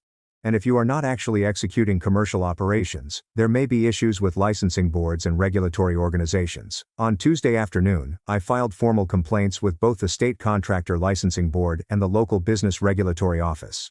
I recorded how the company appears to be idle despite having active licensing, expressed concerns about potential misrepresentation to regulatory organizations, and demanded official investigations into its operations. Again, nothing unlawful on my part, just a concerned citizen with reasonable queries about business compliance and licensing procedures. But this is when things become really fascinating. By Wednesday morning, all 3 ladies had begun to panic. Lydia returned home on Tuesday night, upset, because her supervisor had called an emergency meeting to discuss their client losses. Marissa was facing a formal investigation at work and probable dismissal. Talia was desperately trying to repair her reputation while her weekend earnings vanished. And Vivian had received official notices from 2 distinct regulatory bodies demanding information about her business operations and informing her of upcoming compliance checks. On Wednesday evening, they all arrived at my place together. This time, there was no faking sweetness or pretending everything was all right. They were enraged and desperate for answers. Lydia screamed that I was destroying innocent people's livelihoods because of a petty family squabble. She insisted that her co-workers would lose their employment as a result of my vengeful behavior. Marissa insisted that I call Brandon and inform him that everything I had reported was false. She was worrying since she needed her job to pay for her car and housing, and she couldn't afford to be jobless. Talia cried and begged me to remove the social media posts because she couldn't afford to lose her catering income. She stated that her rent was due next week and that she planned to pay it with weekend bookings. But Vivian was different. She stopped begging and threatening. She was calculating, attempting to determine how much I knew and what I was going to do next. She asked me clearly what I wanted and what it would take for me to quit. She claimed they had learned their lesson and would leave me alone if I stopped targeting their employment and businesses. That's when I revealed the truth. This was not about teaching them a lesson or convincing them to leave me alone. This was about teaching them what happens when you try to destroy someone who has spent years training to protect himself. I informed them that what they had lost so far was only the beginning. That I'd spent 4 years gathering the tools and connections to defend myself against exactly what they'd attempted to do to me. And now they'd know directly what it's like to have someone ruin the life they've made. Vivian asked what I wanted, what they could do to put an end to this. I informed her that there was nothing they could do. They had made their decision to plan Operation Divorce Dan. They would now have to face the consequences. That's when she said something that helped things fall into place. She told me I had no clue what I was up against, that their family had been dealing with troublemakers like me for decades, and that I was about to find out why people in this town knew not to cross them. She claimed that they'd been sheltering Lydia from making mistakes her entire life, and that marrying me was the biggest mistake she'd ever done.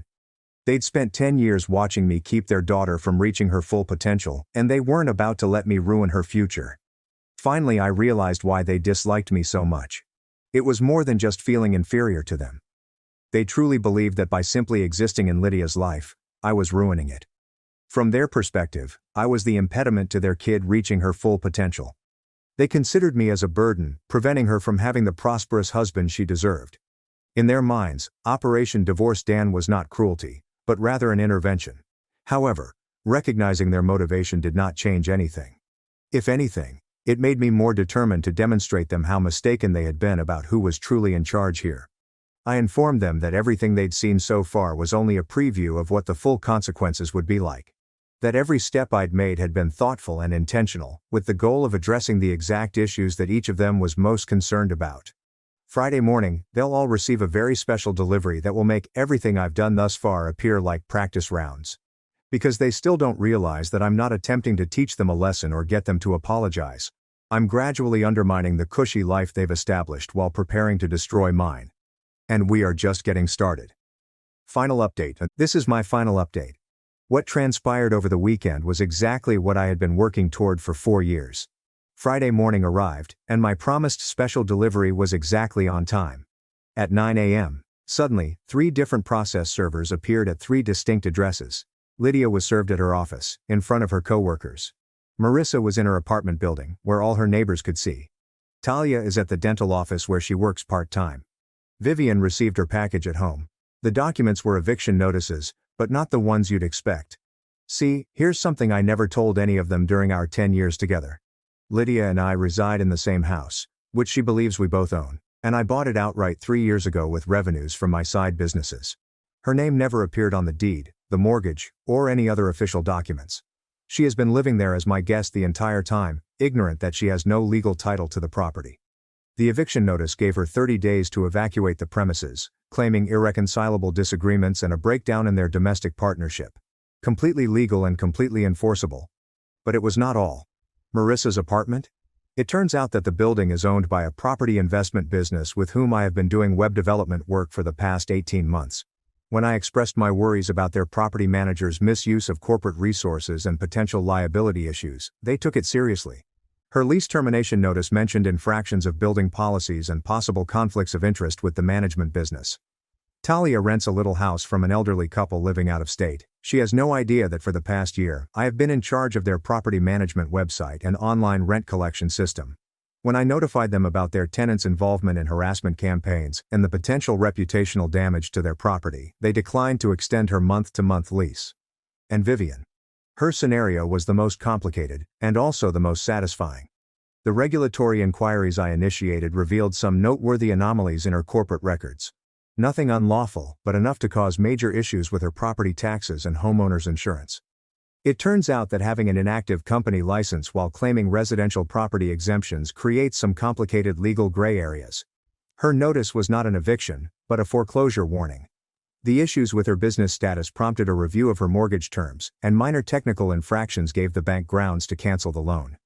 By Friday afternoon, all 3 women had phoned me, not together this time, but individually, each attempting a different strategy. Lydia came home distraught and begged me to reconsider. She stated she'd do anything to save our marriage, including break off communication with her family, if I only let her stay. She agreed to go to counseling and change everything about herself to compensate for the Operation Divorce Dan plan. She even offered to sign a post-nuptial agreement, granting me ultimate authority over our finances. I listened carefully and informed her that her 30-day period began today. Marissa called me at 6 p.m., completely frantic. She claimed that losing her job and apartment in the same week would wreck her finances. She offered to compensate me, or to work for me for free. Anything to persuade me to cancel the property managers. She kept insisting that she had learned her lesson and would never intervene in my life again. I informed her that the ramifications of her actions were only beginning to unravel. Talia arrived at my house Saturday morning, sobbing uncontrollably. She claimed she had already lost the majority of her catering business and was about to become homeless. She continued asking what she could do to put an end to this, what she could provide me to make things right. She said she had some savings and would pay me every penny if I could help her keep her rental home. I reminded her that she was delighted to capture my reaction for TikTok when they thought they were ruining my life. I asked her how it felt to be on the other side of the equation. However, Vivian responded differently. She did not beg, cry, or offer me anything. She arrived at my house on Saturday evening with a cold, calculated expression on her face and told me that I had made the biggest mistake of my life. She stated her family had connections I couldn't comprehend, resources I didn't understand, and problem-solving strategies I wasn't expecting. She explained that she had spent the previous 2 days making phone calls and that I was about to discover why people in this town know better than to cross her family. I inquired about how those connections were working out for her foreclosure concern. That's when she began to break. She revealed that most of her husband's former business acquaintances had moved away or retired in the previous 5 years. That the formidable network she had been frightening me with consisted primarily of recollections and old business cards. She claimed she had been attempting to project an image of influence and control in order to safeguard her family's reputation, but the reality was far from that. Her husband's death had left her with more obligations than assets, and she'd been struggling financially for years, pretending everything was okay. The company license issues were not simply bureaucratic. They were the final blow, revealing how perilous her situation truly was. By Sunday morning, the reality had set in for all of them. Lydia had spent the weekend frantically calling family and friends, attempting to locate somewhere to stay. However, word had spread about our marital issues, and most people were unwilling to become involved in what appeared to be a complicated divorce situation. Marissa had been rejected emergency housing aid because her income loss was too recent to qualify for the programs. Her savings account couldn't pay a security deposit and the first month's rent for a new place. Talia had attempted to stay with friends, but with her image ruined in the local catering community, she was unable to provide any services in exchange for lodging. She had spent Saturday night in her car in a Walmart parking lot. And Vivian, the foreclosure process was hastened due to corporate compliance concerns. She had fewer than 2 weeks to make a big payment or locate alternative housing. On Sunday evening, they all arrived at my place for the final time. This was not the heated exchange from earlier in the week. This was sheer desperation. They stood on my porch, appearing fatigued, defeated, and terrified. Lydia had clearly been crying for hours. Marissa kept checking her phone, as if she were waiting for a miracle call. Talia appeared to have not slept. Vivian appeared to have aged 10 years in the last week. Lydia spoke first, stating they were sorry for everything and that they had never intended for things to escalate this far. That Operation Divorce Dan was just ridiculous family drama that spiraled out of control. Marissa stated that they recognized they'd made a tremendous mistake, had learnt their lesson, and would never do anything like this again. Talia was crying as she spoke, claiming she was sorry for wanting to capture my humiliation and that she realized how cruel and thoughtless it was. Vivian said they begged me for forgiveness, that they'd all learnt their lesson and simply wanted a chance to restore their lives. I listened to every word and then told them exactly what I had planned to say for 4 years. I explained that everything that happened to them was a direct result of their own choices. Operation Divorce. Dan was not a lighthearted family drama, it was a determined attempt to wreck my life for their pleasure. I reminded them that they had planned to record my reaction after losing my home, marriage, and dignity, that they were thrilled to watch me suffer while celebrating my demise. I explained that the only difference between their strategy and my response was that I had actually succeeded. They kept begging, offering to do anything, and pledging to make amends in any way they could. I told them that nothing they could offer me would change the outcome of their actions. That they had taught me how much their family valued loyalty and respect, and that they were now experiencing what it was like to be the recipient of that lesson. As I closed the door, I heard them outside talking about where they were going to sleep that night. It's been 3 days since then. I've seen Lydia's car parked behind the grocery store, where she appears to spend her nights. Marissa has been residing in the parking lot of a 24-hour laundromat. Talia and Vivian have been using Vivian's automobile to travel between venues in order to avoid detection by security or police. They've been texting, calling, and leaving voicemails with the same message. We apologize. We did not mean it. Please. The desperation in their voices becomes more apparent with each communication. Lydia left me a 40-minute voicemail yesterday, crying and apologizing over and over. But I am not answering. 4 years ago, when I first sensed their scorn and began preparing for the prospect, I promised myself that if they ever sought to destroy me, I would be ready to destroy them in kind. I spent those years expanding my resources, making relationships, and portraying myself as untouchable. They wanted to watch me lose everything while laughing and recording it for social media. Instead, they are sleeping in their cars, whereas I am living happily in my home, with my thriving business and financial security intact. The operation was named Divorce Dan.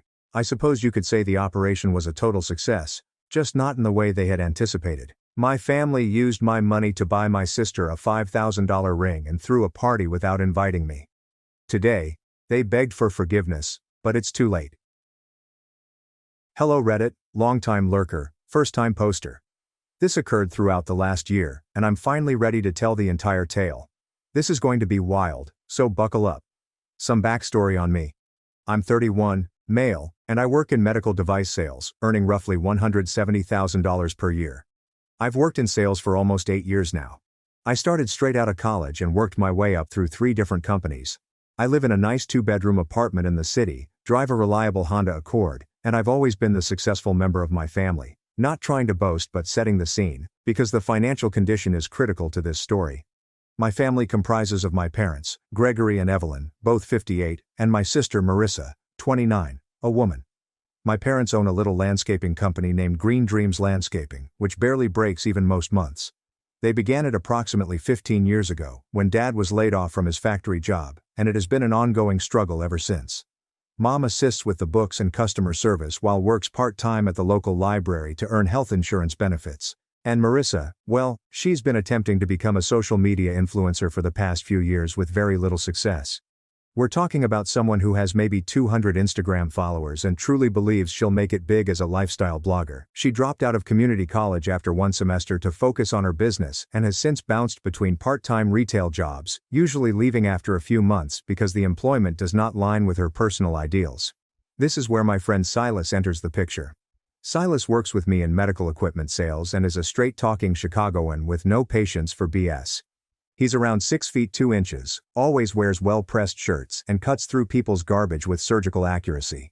He's been warning me for years that my family takes advantage of me, but I've always dismissed it since family is family. Right? Wrong. So wrong. Silas grew up in a rough neighborhood where people would take advantage of your goodwill if you allowed them. His grandmother raised him after his parents died in a car accident when he was 12, and she taught him early that love and money are not the same thing. He'd always argue that family who only calls when they're in need isn't truly family. But I assumed he was just cynical due to his difficult childhood. I should have listened to him years before. My family has treated me as if I were their own bank account for the past 6 years, since I began earning substantial money. It started small, like assisting with a car repair here, or covering a portion of the rent there, but it rapidly grew, and looking back, I can see how they systematically educated me to be their financial safety net. Marissa was the absolute worst offender. This girl has never had a consistent work in her life, yet she always needs money to establish her brand. We're talking about someone who has around 1/200th Instagram followers, labels herself an entrepreneur, and has business cards that read lifestyle content producer. She'd contact me about anything from new camera equipment to luxury apparel for her shots. The demands became a frequent occurrence, with the same pattern.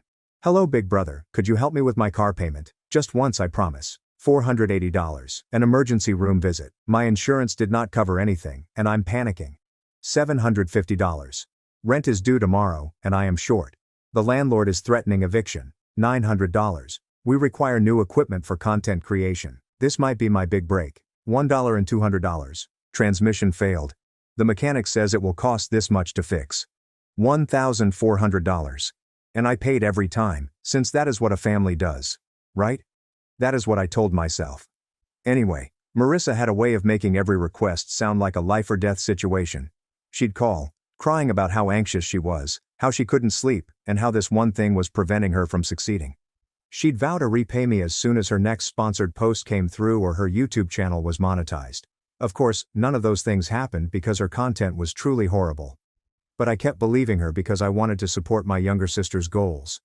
My parents weren't any better, though they were more discreet about it. Dad would text me things like, "Business is slow this month. Can you help with the mortgage? We're really struggling here." Mom would call crying about unanticipated bills. The water heater died. The truck needed new tires.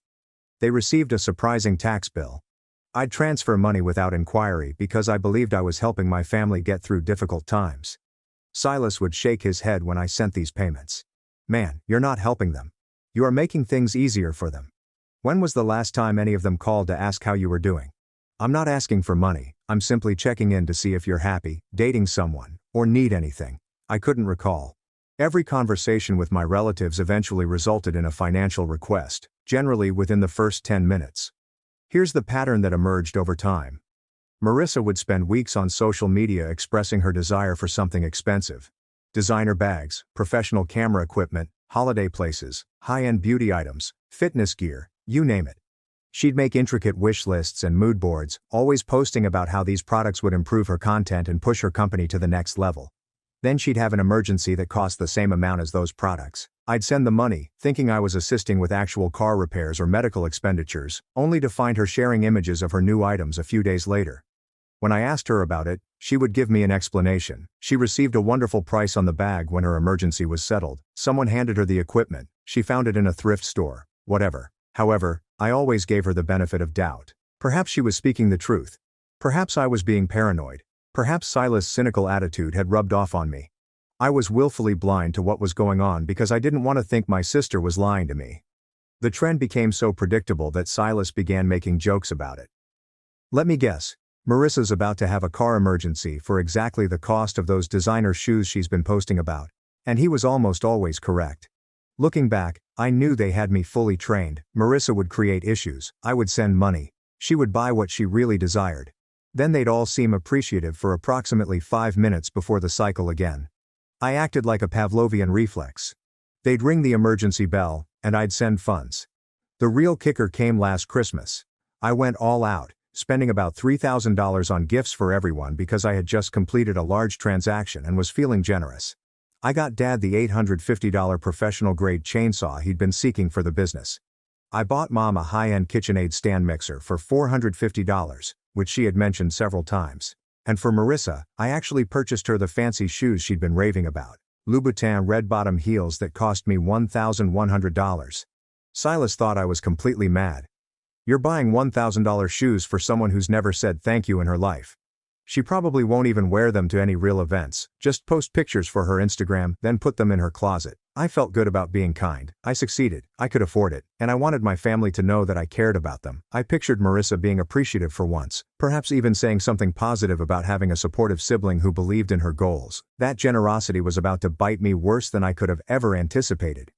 On December 18th, I'm winding off the largest sale of my career at work, a massive order from a hospital network that would pay me a commission of around $25,000, when I receive a message in our family group chat.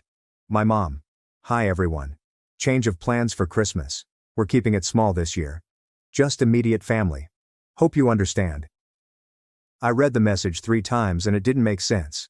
Immediate family. What exactly did that mean? We always celebrated Christmas with our immediate family. Anyway, it was just the 4 of us. Maybe my cousin Rowan and his wife and my aunt and uncle when they were in town. Something seemed odd right away. The wording was strange, and Mom never made decisions about Christmas without significant discussion first. She is the type of person who begins preparing Christmas dinner in October and contacts everyone several times to confirm food restrictions and present choices. I called Mom right from the office. Hey, I saw your message. What do you mean keeping it small? It's always just been us and maybe a couple other people. There was a strange pause. Mom usually launches into a 15-minute explanation of anything Christmas-related, but she appeared distant. Oh, you know, sweetie, we just want to keep things low-key this year. Quiet celebration, nothing fancy. Is money tight? I can help out like always. I was planning to send some cash for groceries and decorations anyway. That big sale just went through, so I'm happy to cover whatever you need. No, nothing like that. We'll catch up after the holidays. Okay, I have to go. Your father needs help with something. She disconnected up before I could ask any more questions. That was weird, considering Mom normally starts talking about Christmas plans in October. She would usually spend 20 minutes informing me about menu ideas, decorating themes, present suggestions for other family members, and asking what I wanted for supper. I quickly called Silas from my workplace. Something's weird with my family about Christmas. Weird how? They're keeping it small this year, but won't explain what that means. And Mom cut the conversation short, which literally never happens. She usually keeps me on the phone for an hour talking about Christmas stuff. Silas was quiet for a minute, and I could hear him tapping his pen on his desk, like he does when he is pondering. When's the last time they included you in planning anything? Not paying for it, actually planning it. I thought about it.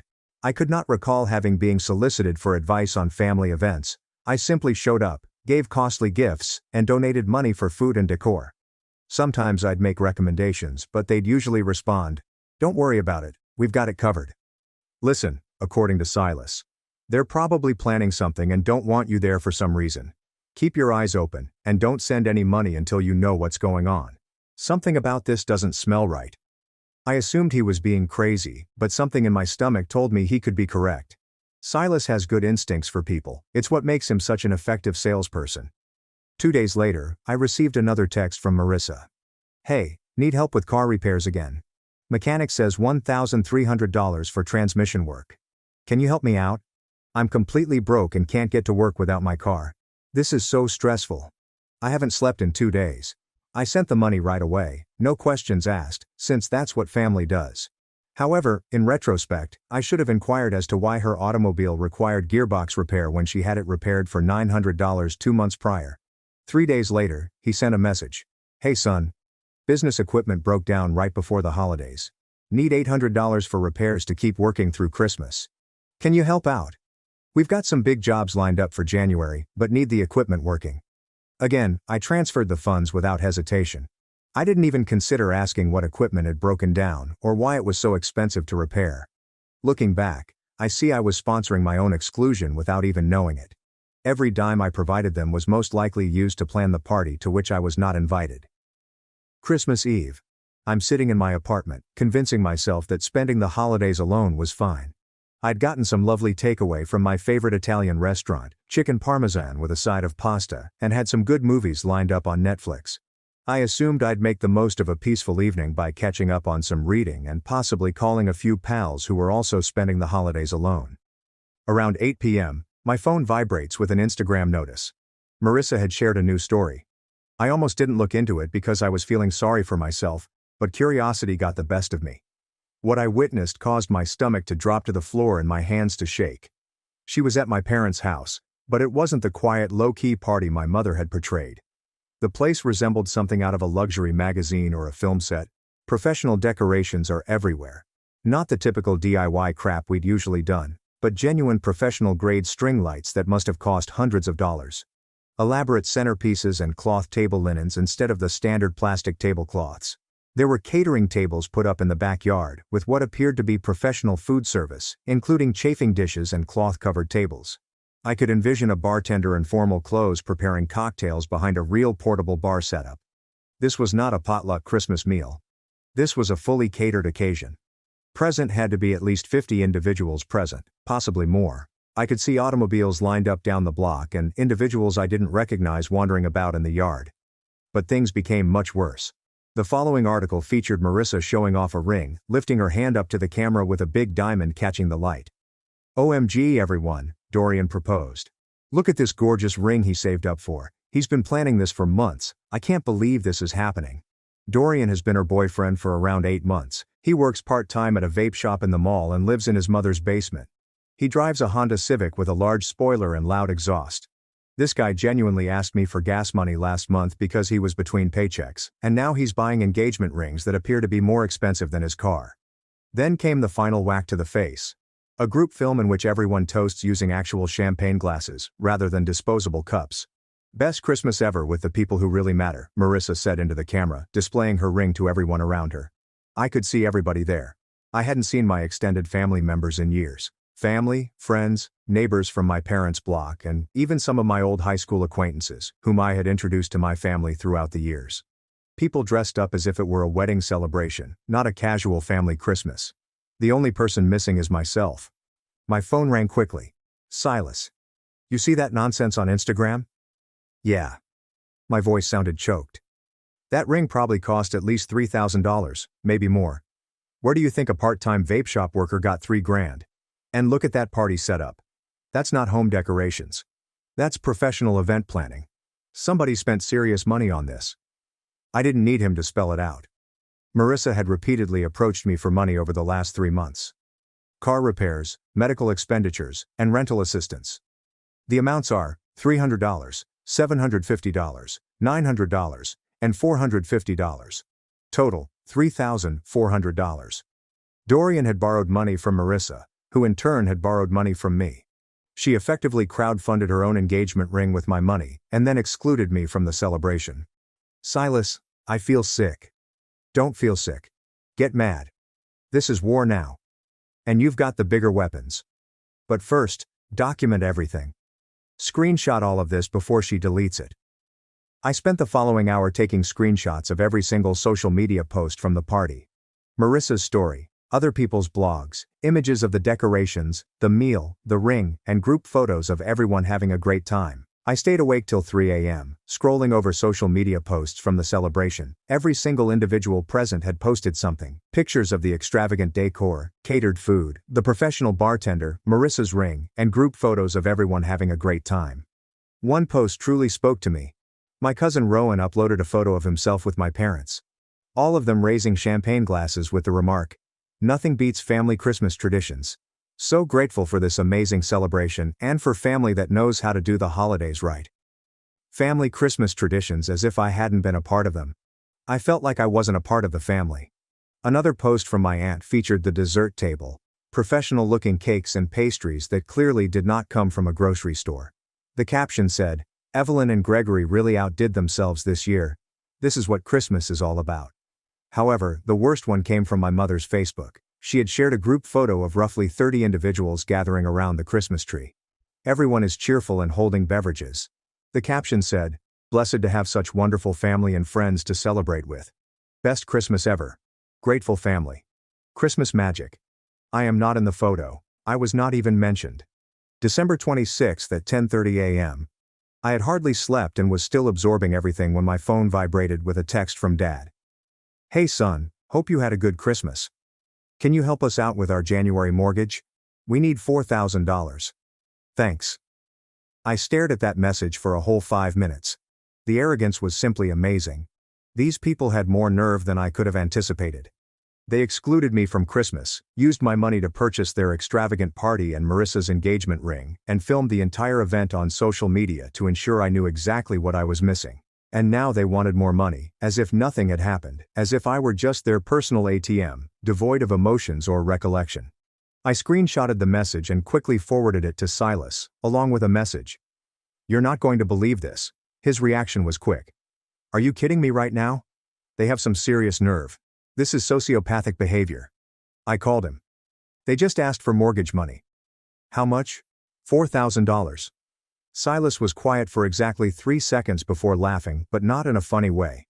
More like the laugh you get when something is so ridiculous that it's almost unbelievable. These people have nerves of steel. They really think you're that clueless. They think you're going to just keep paying them forever, no matter how they treat you. "I can't believe this is happening. I can't believe they think I'm this stupid." "Believe it. Your sister probably spent so much on that party that they're broke now. Plus, she's got a wedding to plan. Which means more requests for money coming your way, and they figured you'd just pay up like always, because you're their reliable ATM who never asks questions." He was completely correct. I'd been their dependable ATM for years, and they'd grown so accustomed to it that they assumed they could treat me like garbage and I'd still pay their lifestyle. What should I do?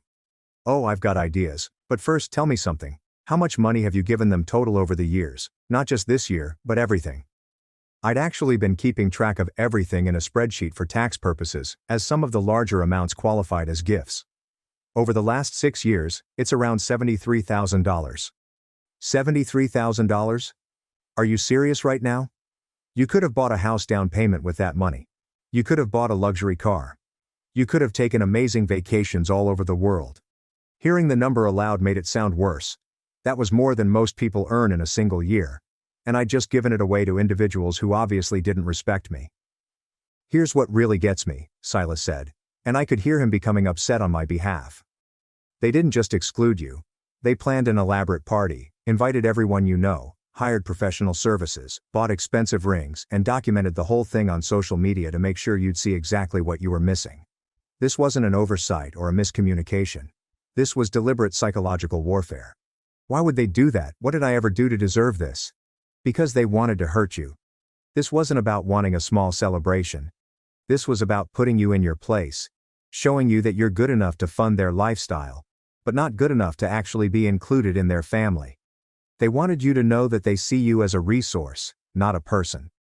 The more Silas said, the angrier I became, not merely unhappy or upset, but actually furious. "All right, here's what we're going to do. But first, you need to understand something.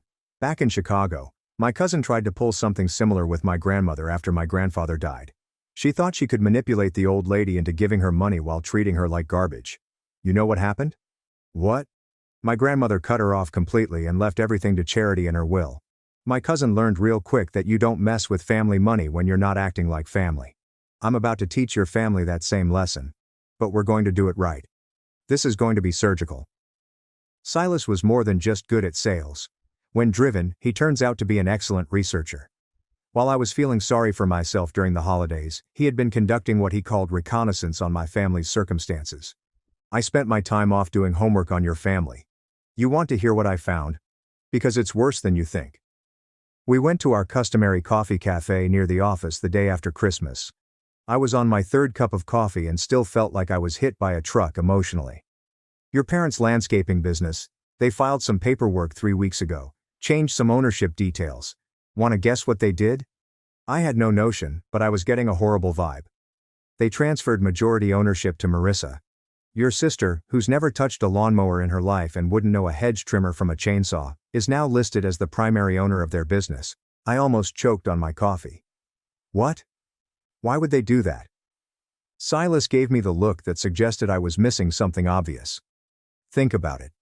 If the firm is in her name, they can claim poverty based on their finances.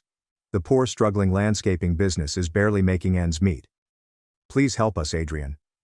However, Marissa now owns a 15-year-old business with established clients, equipment, and reputation. It was beginning to click, and I didn't like where it was headed. So while I was assisting them with their mortgage, you were accumulating equity in your property.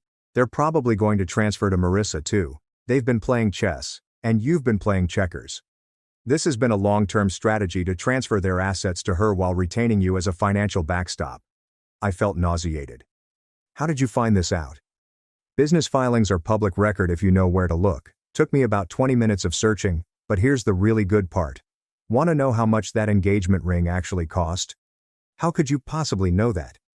Silas showed me a screenshot from Dorian's social media account on his phone. Dorian tweeted about it on his Instagram story, tagging the diamond store and everything, gloating about how he had saved for months. I called the store yesterday, said I was looking at the same ring for my girlfriend. Guess the price. Just tell me. $4,600 plus tax makes it about $5,000 total. But the exact amount Marissa had borrowed from me over the past 3 months down to the 100. The car repairs that never happened. The medical bills that were fake. The rent emergencies that were lies. There's more. I looked into Dorian's background too. This guy has outstanding warrants for unpaid child support. He owes his ex over $7,000 and hasn't made a payment in 8 months. His wages are supposed to be garnished, but he works under the table half the time to avoid it. I was becoming angry now. Really, very angry. What else did you find? Your parents took out a second mortgage on their house 4 months ago. Guess how much they pulled out? I'm afraid to ask. $60,000. They've been crying poor to you while sitting on $60,000 in cash. And get this, the paperwork shows the loan was for business expansion. But according to their business filings, their revenue hasn't increased at all. If anything, it's gone down. Silas leaned back in his chair and stared at me intently. They didn't exclude you from Christmas because of space or wanting quiet time. They excluded you because they're planning to screw you over big time, and they didn't want you around to see the evidence of how they're really living. But why? I've always helped them. I've never asked for anything back. I've never made them feel bad about needing help. That's exactly why. You've trained them to see you as a resource, not a person. They know you'll always bail them out, so they don't need to treat you with respect.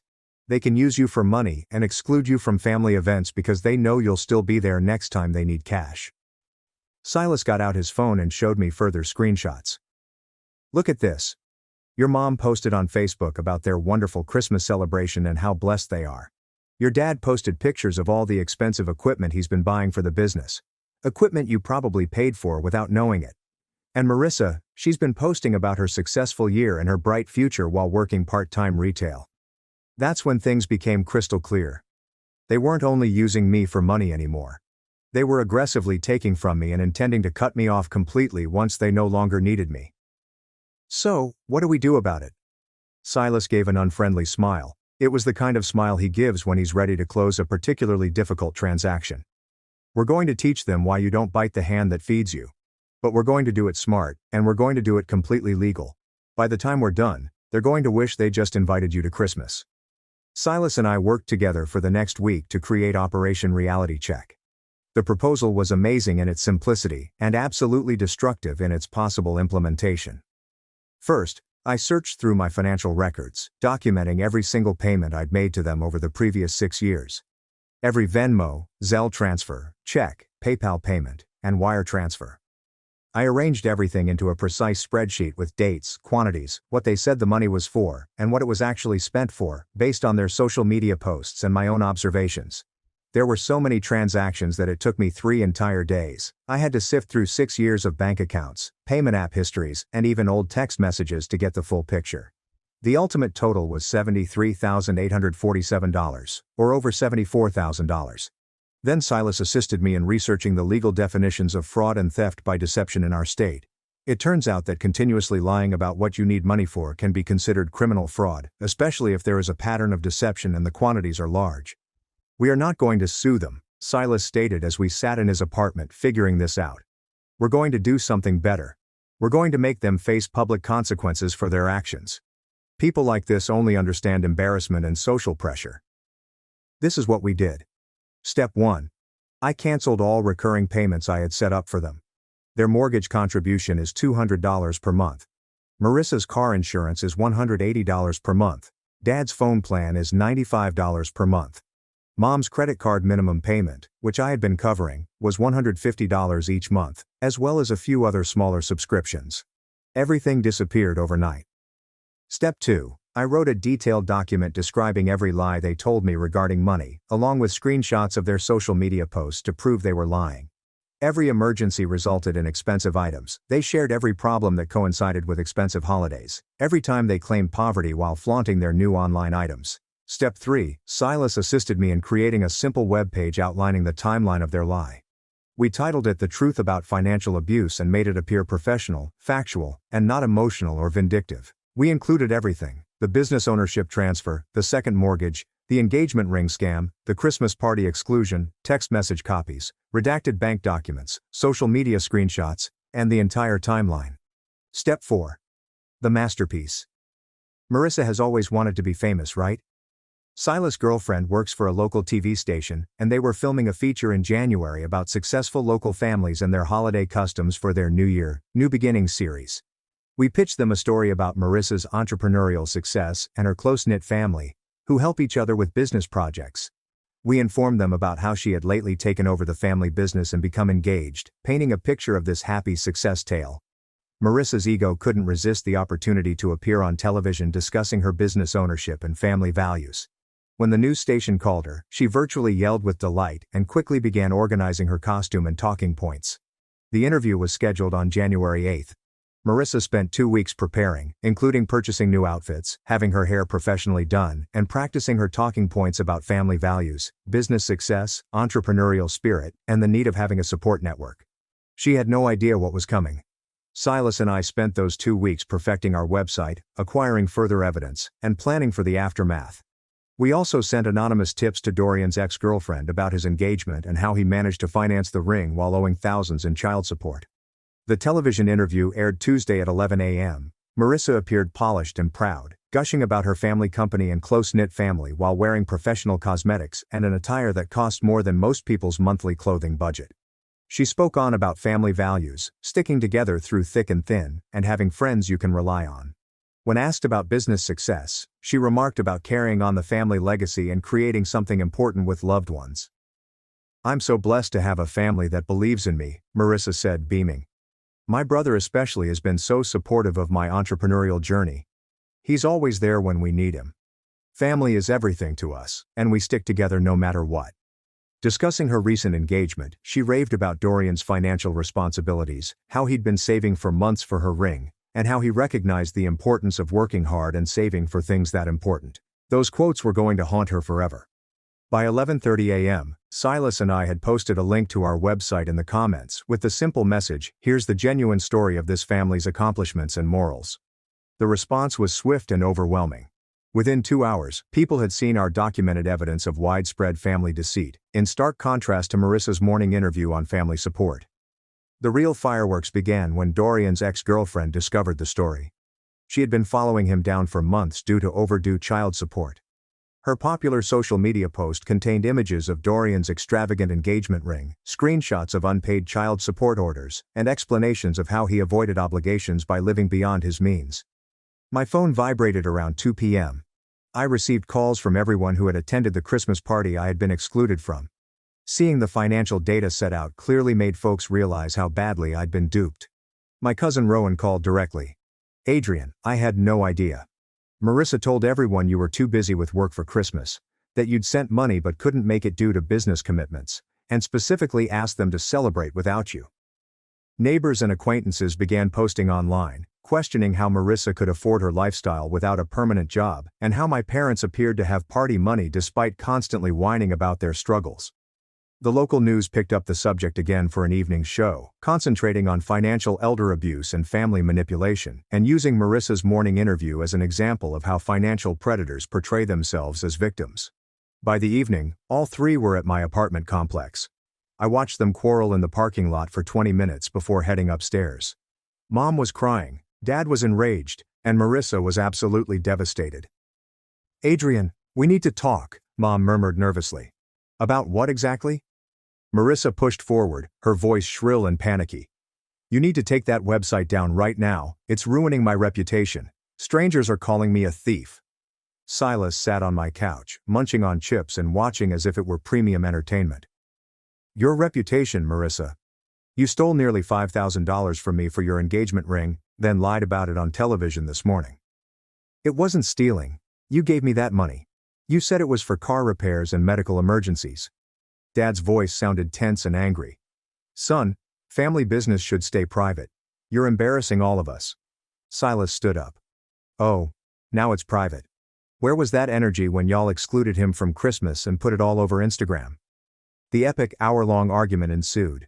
Marissa yelled about my envy and how I was attempting to ruin her life. Dad demanded that I be a man and address things quietly. Mom lamented about the community's ruined reputation. Dorian attempted damage control. "Maybe Marissa could pay you back over time." I began laughing. "Dorian, you're $7,000 behind on child support and bought an engagement ring with my money. Marissa hasn't had steady work in years. Dad transferred his business to hide assets.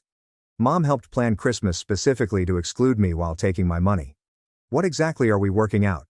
Mom totally broke out. "We'll do anything, Adrian. Anything. Please take down that website.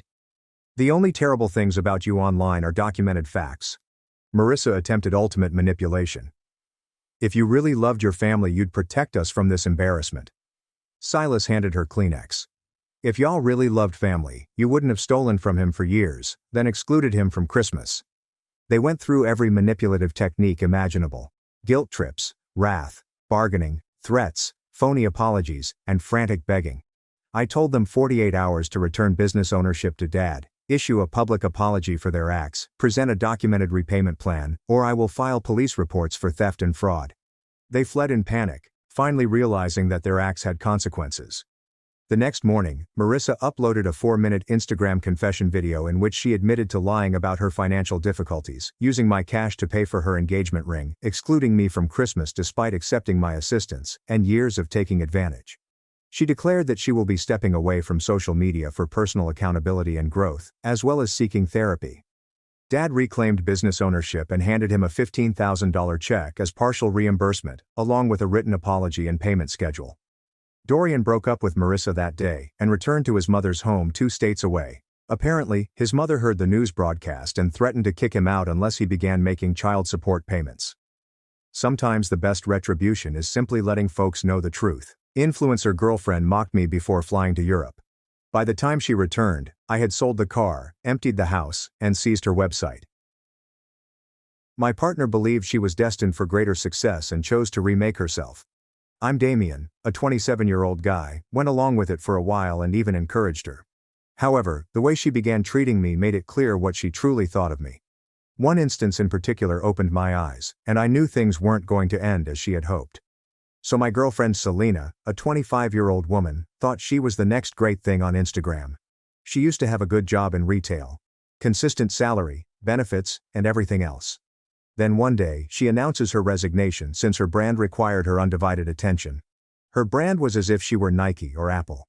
She gave me a long lecture about how being an influencer is the future and how she just needed 6 months of runway to explode online. For 6 months, I'd cover rent, utilities, groceries, and other mundane expenditures while she utilized her funds to fund her business. I figured, okay, let's see how serious she is. If she can actually make things happen, that's great. If not, I wouldn't have to hear about how I never believed in her. Spoiler, she was not serious. Business costs included shopping sprees, luxury coffee and flights across the country to take selfies in rented Airbnbs. She began to treat me more like an unpaid intern than a girlfriend. The way she'd shout out things like, "Can you hold this light for me? No, higher. No, lower. Juice, you're messing it up." Like, sorry, I didn't realize I signed up for film school. At first I let it go. I convinced myself it was only temporary, and she'd get it out of her system. But with time, it seemed like she saw me as one of her props. The boyfriend was supposed to be in the background and not disrupt the look. Meanwhile, I am the one who pays for the aesthetic. Fast forward to her big European trip. She organized a 3-week content creation tour with her 2 influencer besties, Dorian and Lyra. Consider budget Kardashians. The deal was that this trip would be her final big push before the 6-month period ended. After that, she'd have to start contributing again because I wasn't going to keep supporting her forever. I drove her to the airport. We're approaching the check-in counter when she notices Dorian and Lyra. They are dressed as if it is Paris Fashion Week, despite the fact that they will be sitting on a tiny plane for 10 hours. They take one look at me, a normal dude in comfortable clothes, and exchange a short side-eye smirk. You're familiar with the one. Selena freezes as if she has just seen a paparazzi camera. She whips around with a terrified expression and says, "Okay, you can stop here." I'm perplexed. What do you mean? I'll walk you to security. She groaned as if I had asked her to assist me churn butter in the midst of the terminal. She looks to her companions and then back at me. No, don't stand next to me. I don't need people to think I'm dating you. You'll ruin my image. So there it was. Not a final kiss. Not a "I'll miss you," but genuine anxiety over being seen with me. For a brief moment, I almost laughed, because it was insane that this girl, who couldn't even afford her own rent, thought she was too good to be seen next to me, the guy literally funding her little dream. She wanted me to disappear, like a stagehand pulling ropes behind the curtain while she performed. I peered across her to Dorian and Lyra, who were both pretending not to eavesdrop but smirking anyhow. When I looked back at Selena with her full glam makeup and faux confidence, everything connected. Every time she spoke down to me, she always acted as if her life was more aspirational than mine. I did not argue. I honestly felt lighter than I have in months. I merely smiled, nodded and said, "Yeah, you're right. Wouldn't want to ruin your red carpet moment." Then I got go of the luggage trolley, wished her a good voyage, and walked away. There was no spectacular argument, no scenario for her to utilize later in a tearful Instagram story. It's just me stepping out. She remained there paralyzed, unsure what to do, perhaps expecting me to run after her or grovel.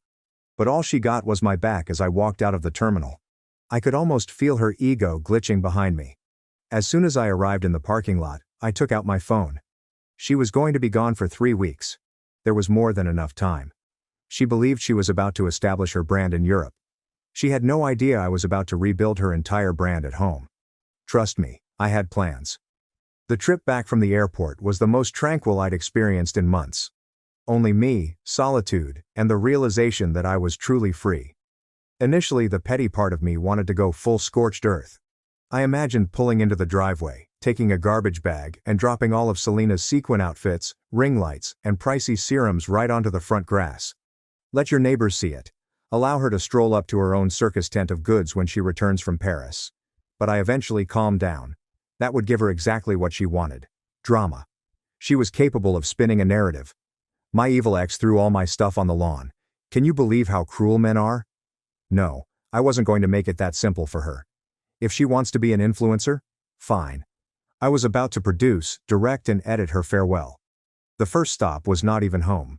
I headed directly to the showroom and bought the automobile she enjoyed driving around in.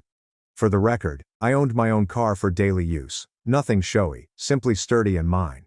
But Selena always wanted a sleek black SUV that made her feel like a celebrity whenever we drove up someplace. She insisted on taking it every time so she could take pictures leaning against it as if she owned it.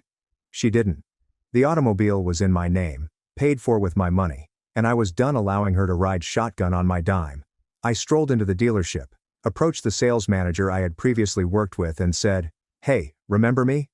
I want to sell the SUV back." He was shocked. Likely because most individuals do not dump a barely used premium car on a random Tuesday afternoon. But then he noticed the expression on my face. Don't ask questions, just print the paperwork. They completed a rapid buyback appraisal. About an hour later, I walked out with a very substantial check in my pocket and no regrets. Step 1 is complete. Selena loved that car because it made her appear wealthy. She hadn't even realized it was gone. I felt good when I pulled into my driveway. But coming into the house was a very different punch of reality. The place seemed a shrine to Selena's ego. Clothes pouring out of closets, beauty and skincare investments covering every surface in the bathroom, and her spare bedroom fully taken over by influencer junk. Ring lights, tripods, crates of fast fashion rubbish she bought for content but never returned. It didn't even resemble my house anymore. It resembled the backstage of a low-budget fashion show. I stood in the hallway for a good minute, looking around and thought, yeah, this isn't happening anymore.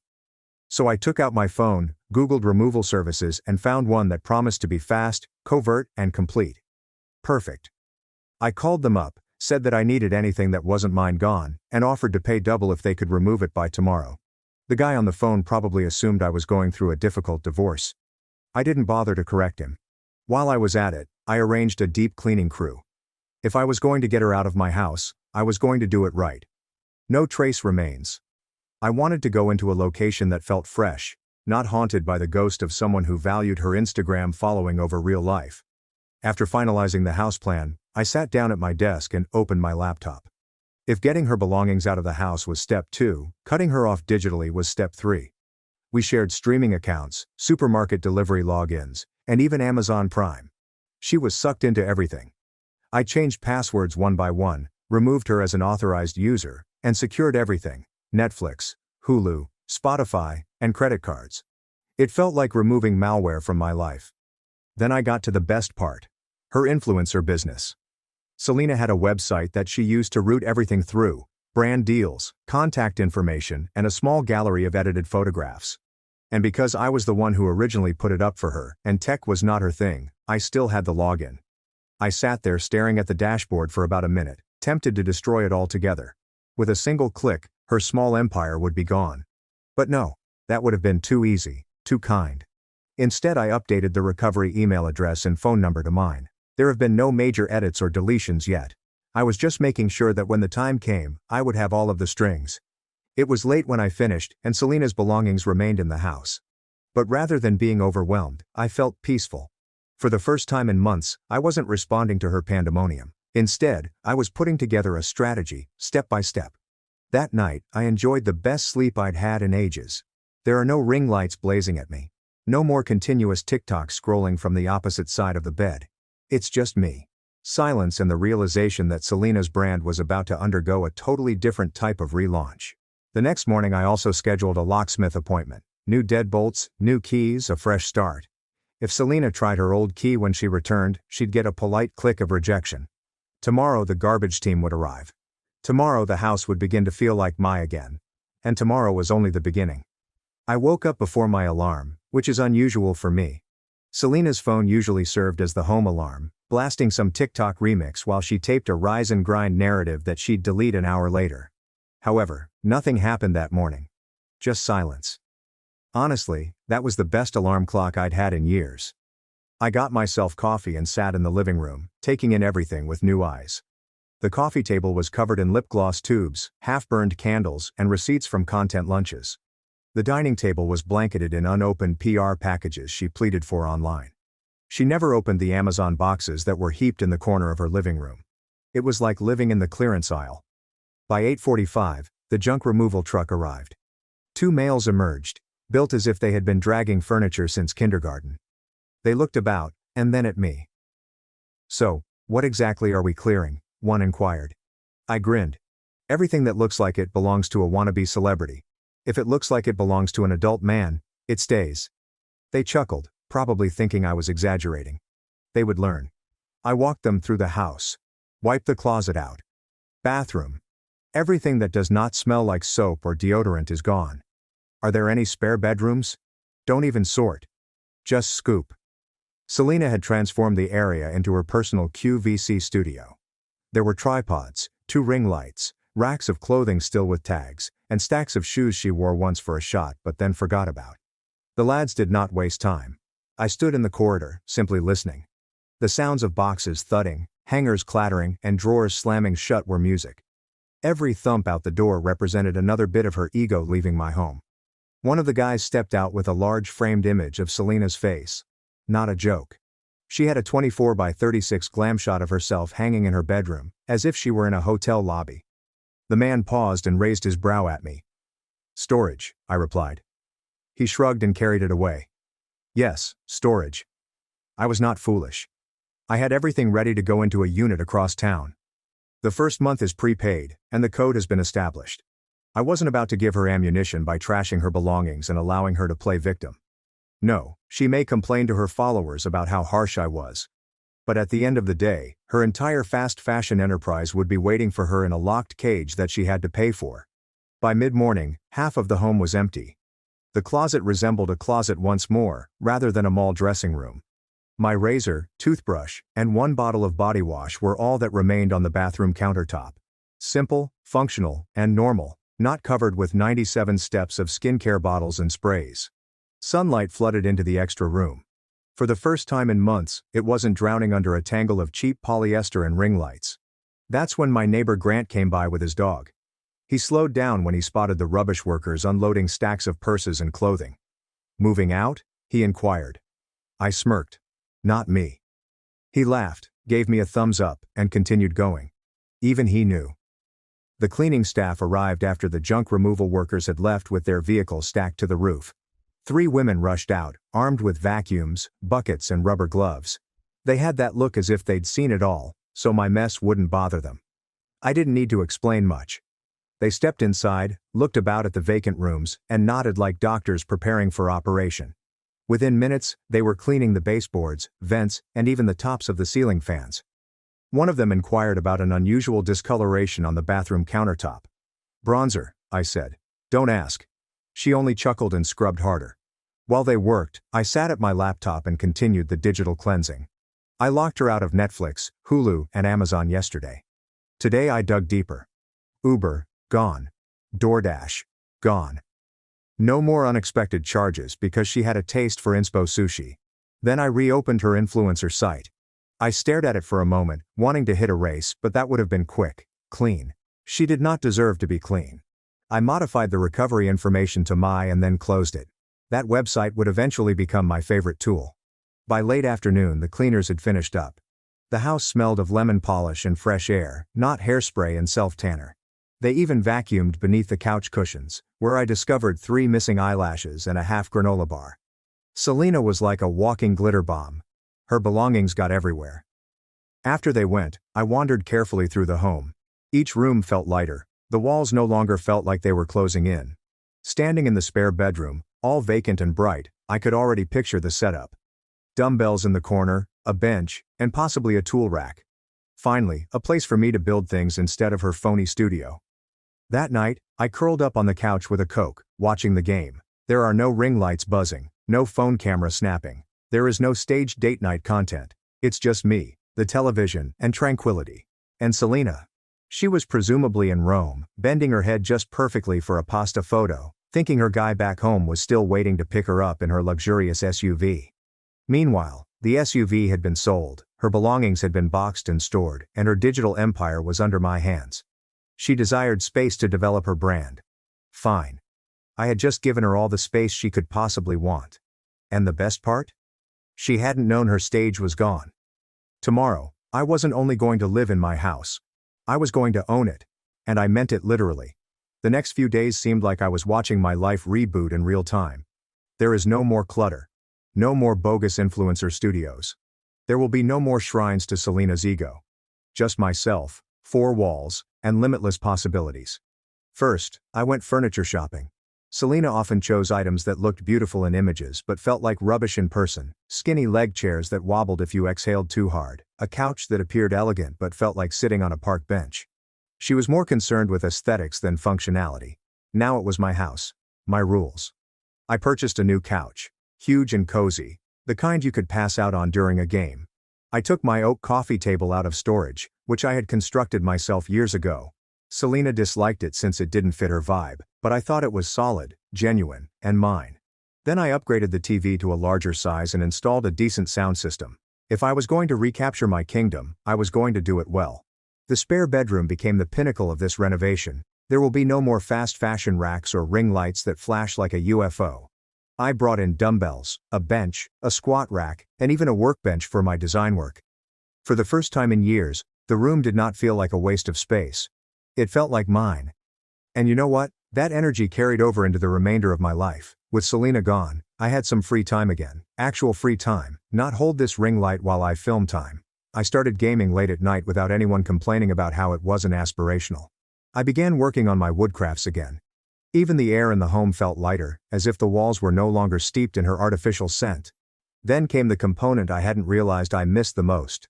My pals. Selena always thought my pals uninteresting. Translation. They didn't give her free attention or adore her Instagram. She eventually got me to spend less time with them. But now I've called them up and organized a proper guys' night. The first Friday without Selena, my friends arrived with pizza, wings, and enough goodies to feed a small army. We watched the game on my brand new television, sat on the couch, and laughed like idiots. One of my buddies glanced around and said, "Dude, this doesn't even look like the same house. What the hell happened?" I smirked, leaned back and said, "I remodeled. I started with the trash." The crowd burst into laughing. It was perfect. My phone buzzed in the middle of the night. Selena. A picture appeared of her in front of the Eiffel Tower, doing a false pout she thought looked mysterious. No text, no "how are you?" Just her bragging about being in Paris while I was stranded at home. I chuckled, flipped my phone around for the boys to see, and they all groaned. "She's still at it?" one of them inquired. "Oh yeah," I replied. And that's when I got the brightest idea. I took a short selfie of myself and the guys in my completely remodeled living room. New couch, new TV in the backdrop, an oak coffee table in the center, and food everywhere. Everyone was smiling in the middle of their laughter. I captioned it, "House looks different without you." Then I pressed send. She responded instantly. First, where is my stuff? Then, "What the hell did you do to the house?" My phone buzzed incessantly for the next 10 minutes. Walls of angry texts. Calls one after the other. "This is not humorous, Damien. You can't simply do this while I'm gone. Answer me right now." I did not answer to a single one. I threw my phone on the coffee table, grabbed another slice of pizza, and laughed alongside the guys. If she desired drama, she might scream into the nothingness. The quiet was the response. She kept texting me, and I ignored them all. After that single selfie, silence became my weapon. Instead, I used my time to plan something for myself. I had always wanted to ride my motorcycle down Route 66, but Selena was against it. She once commented, "That is not aspirational." That's too bad. I scheduled it. 2 weeks on the road, just me, my bike, and the infinite highway. And I made certain that my trip began on the exact same day that her flight home arrived. The timing could not have been better. And then, once everything was in order, I sat down to write the email.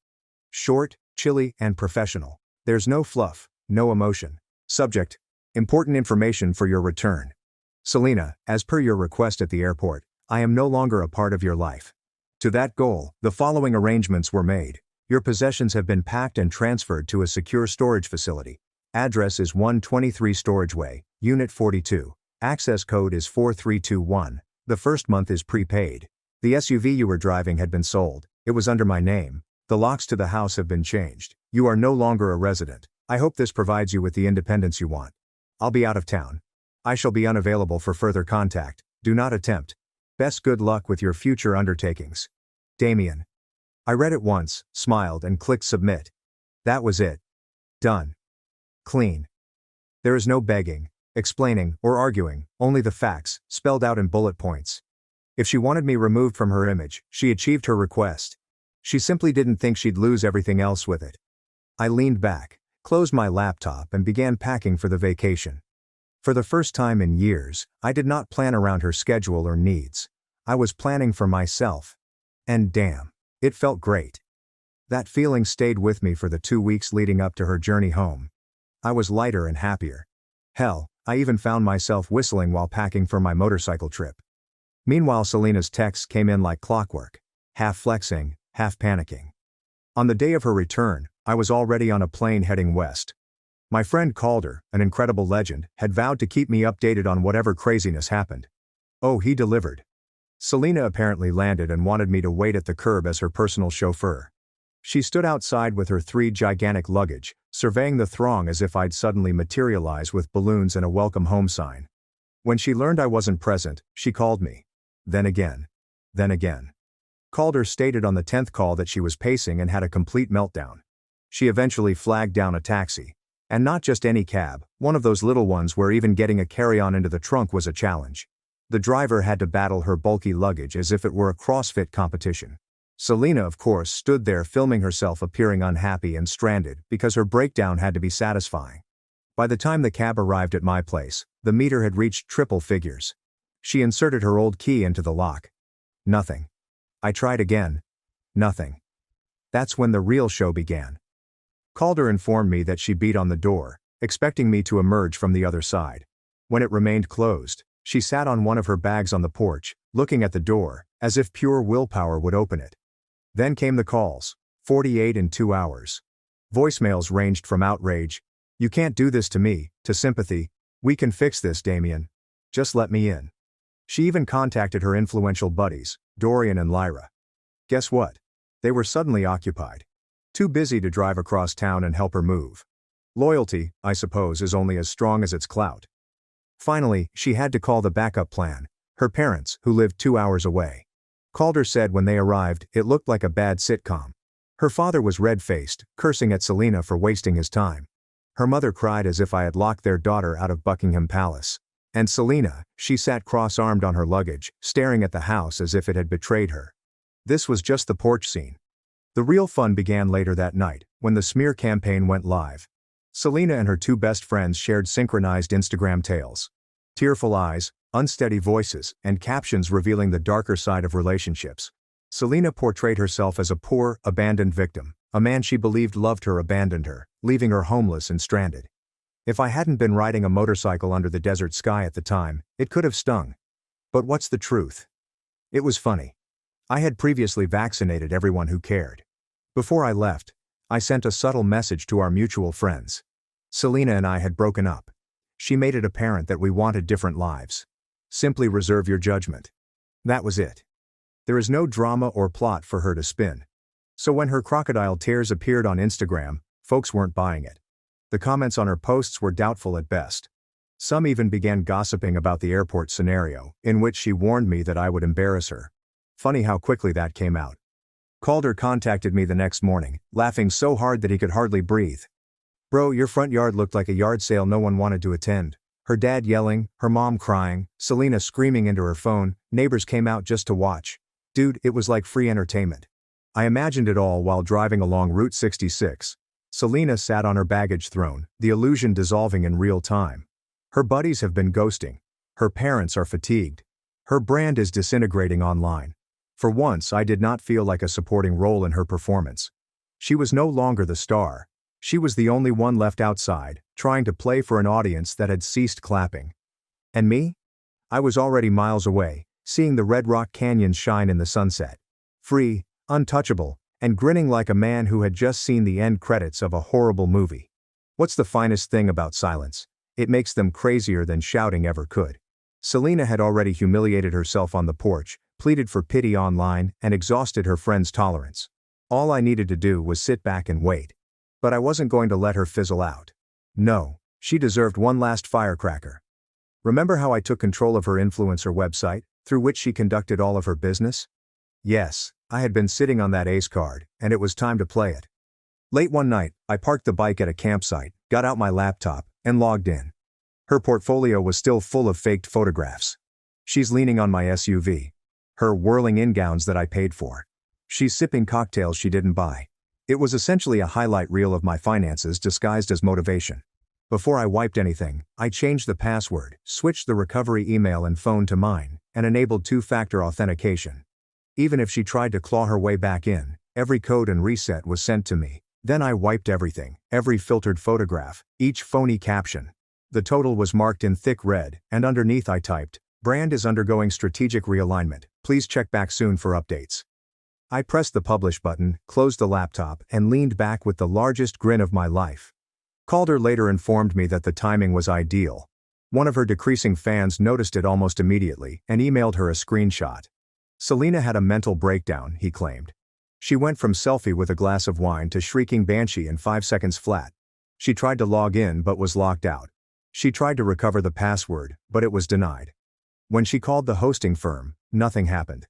By the time she realized she had no control, my phone was ringing with her calls. 27 in the first hour, alone. I did not respond to a single one.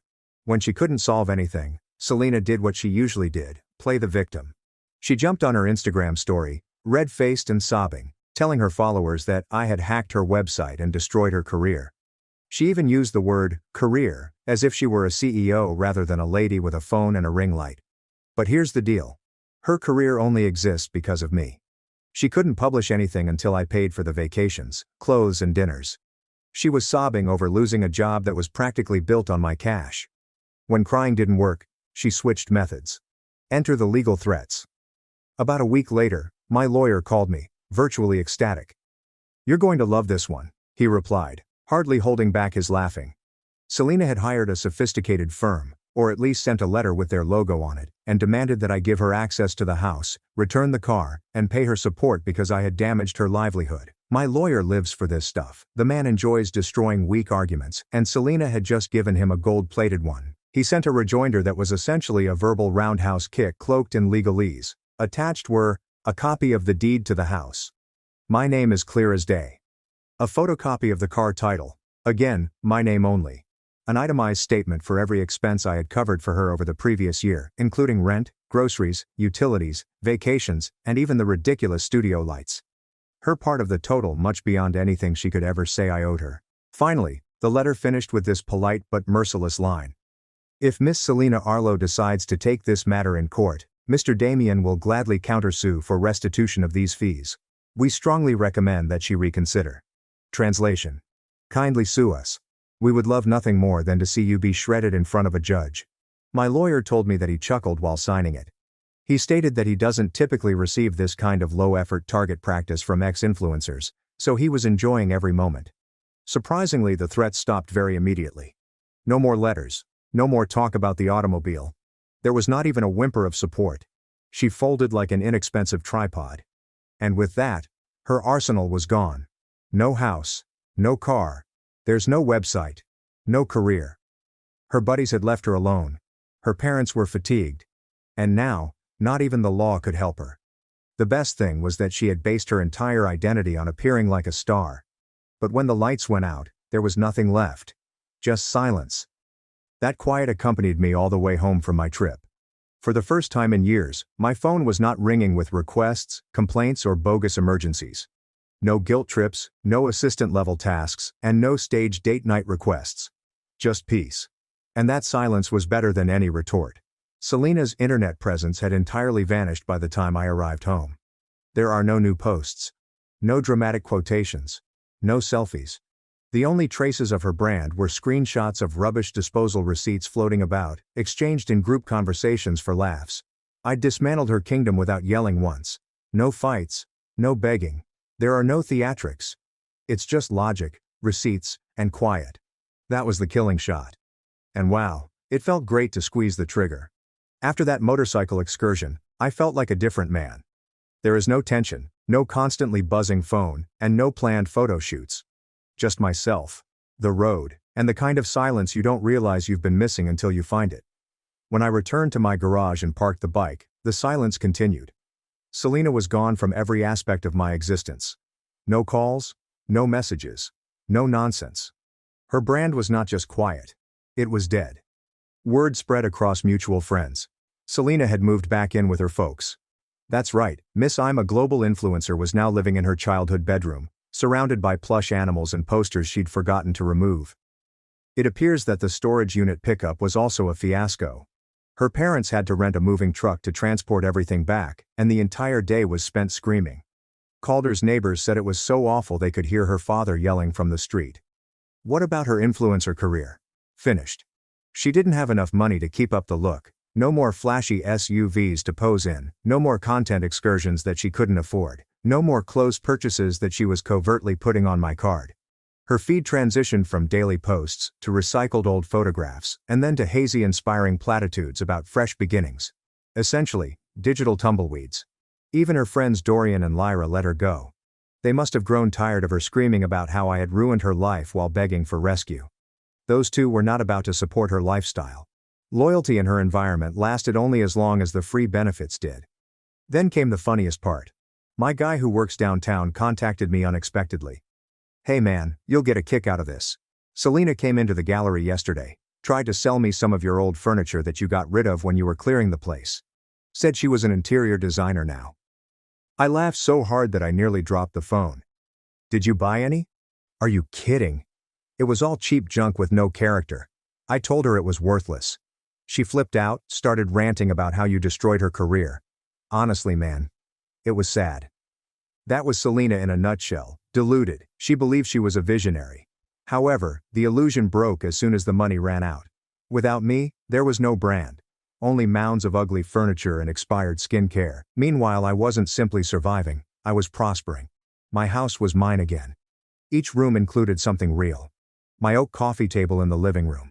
My weights and tools are in the spare room. My photographs from the trip are framed on the wall. Memories that were meaningful without a filter. I reconnected with pals whom I had neglected for too long. Game nights, hikes, weekends at the park. Selena had always described it as uninteresting because it did not receive many likes on social media. It turns out that dull is actually quite enjoyable. The best part though? Freedom. I could arrange my own excursions, purchase what I wanted, and do anything I wanted, without worrying about whether it fit the vibe. I no longer had to live in another person's highlight reel. I never disliked Selena. Not even after everything. Hate would imply that she remained in my thoughts. What I felt was better. Indifference. She was merely noise I had silenced. She once informed me that my life was not aspirational. And she was right in her own way. My life was not ideal for Instagram. It was real, solid, and based on long-lasting materials. Friendships. Work. I made the furniture with my own hands. Things that don't require an audience to matter. Selena never realized I wasn't just a supporting character in her story. I was the basis. And when the foundation went away, the entire beautiful set collapsed. She desired a brand. I wanted a life. She was trapped with empty quotes and fuzzy old photographs. I have everything else.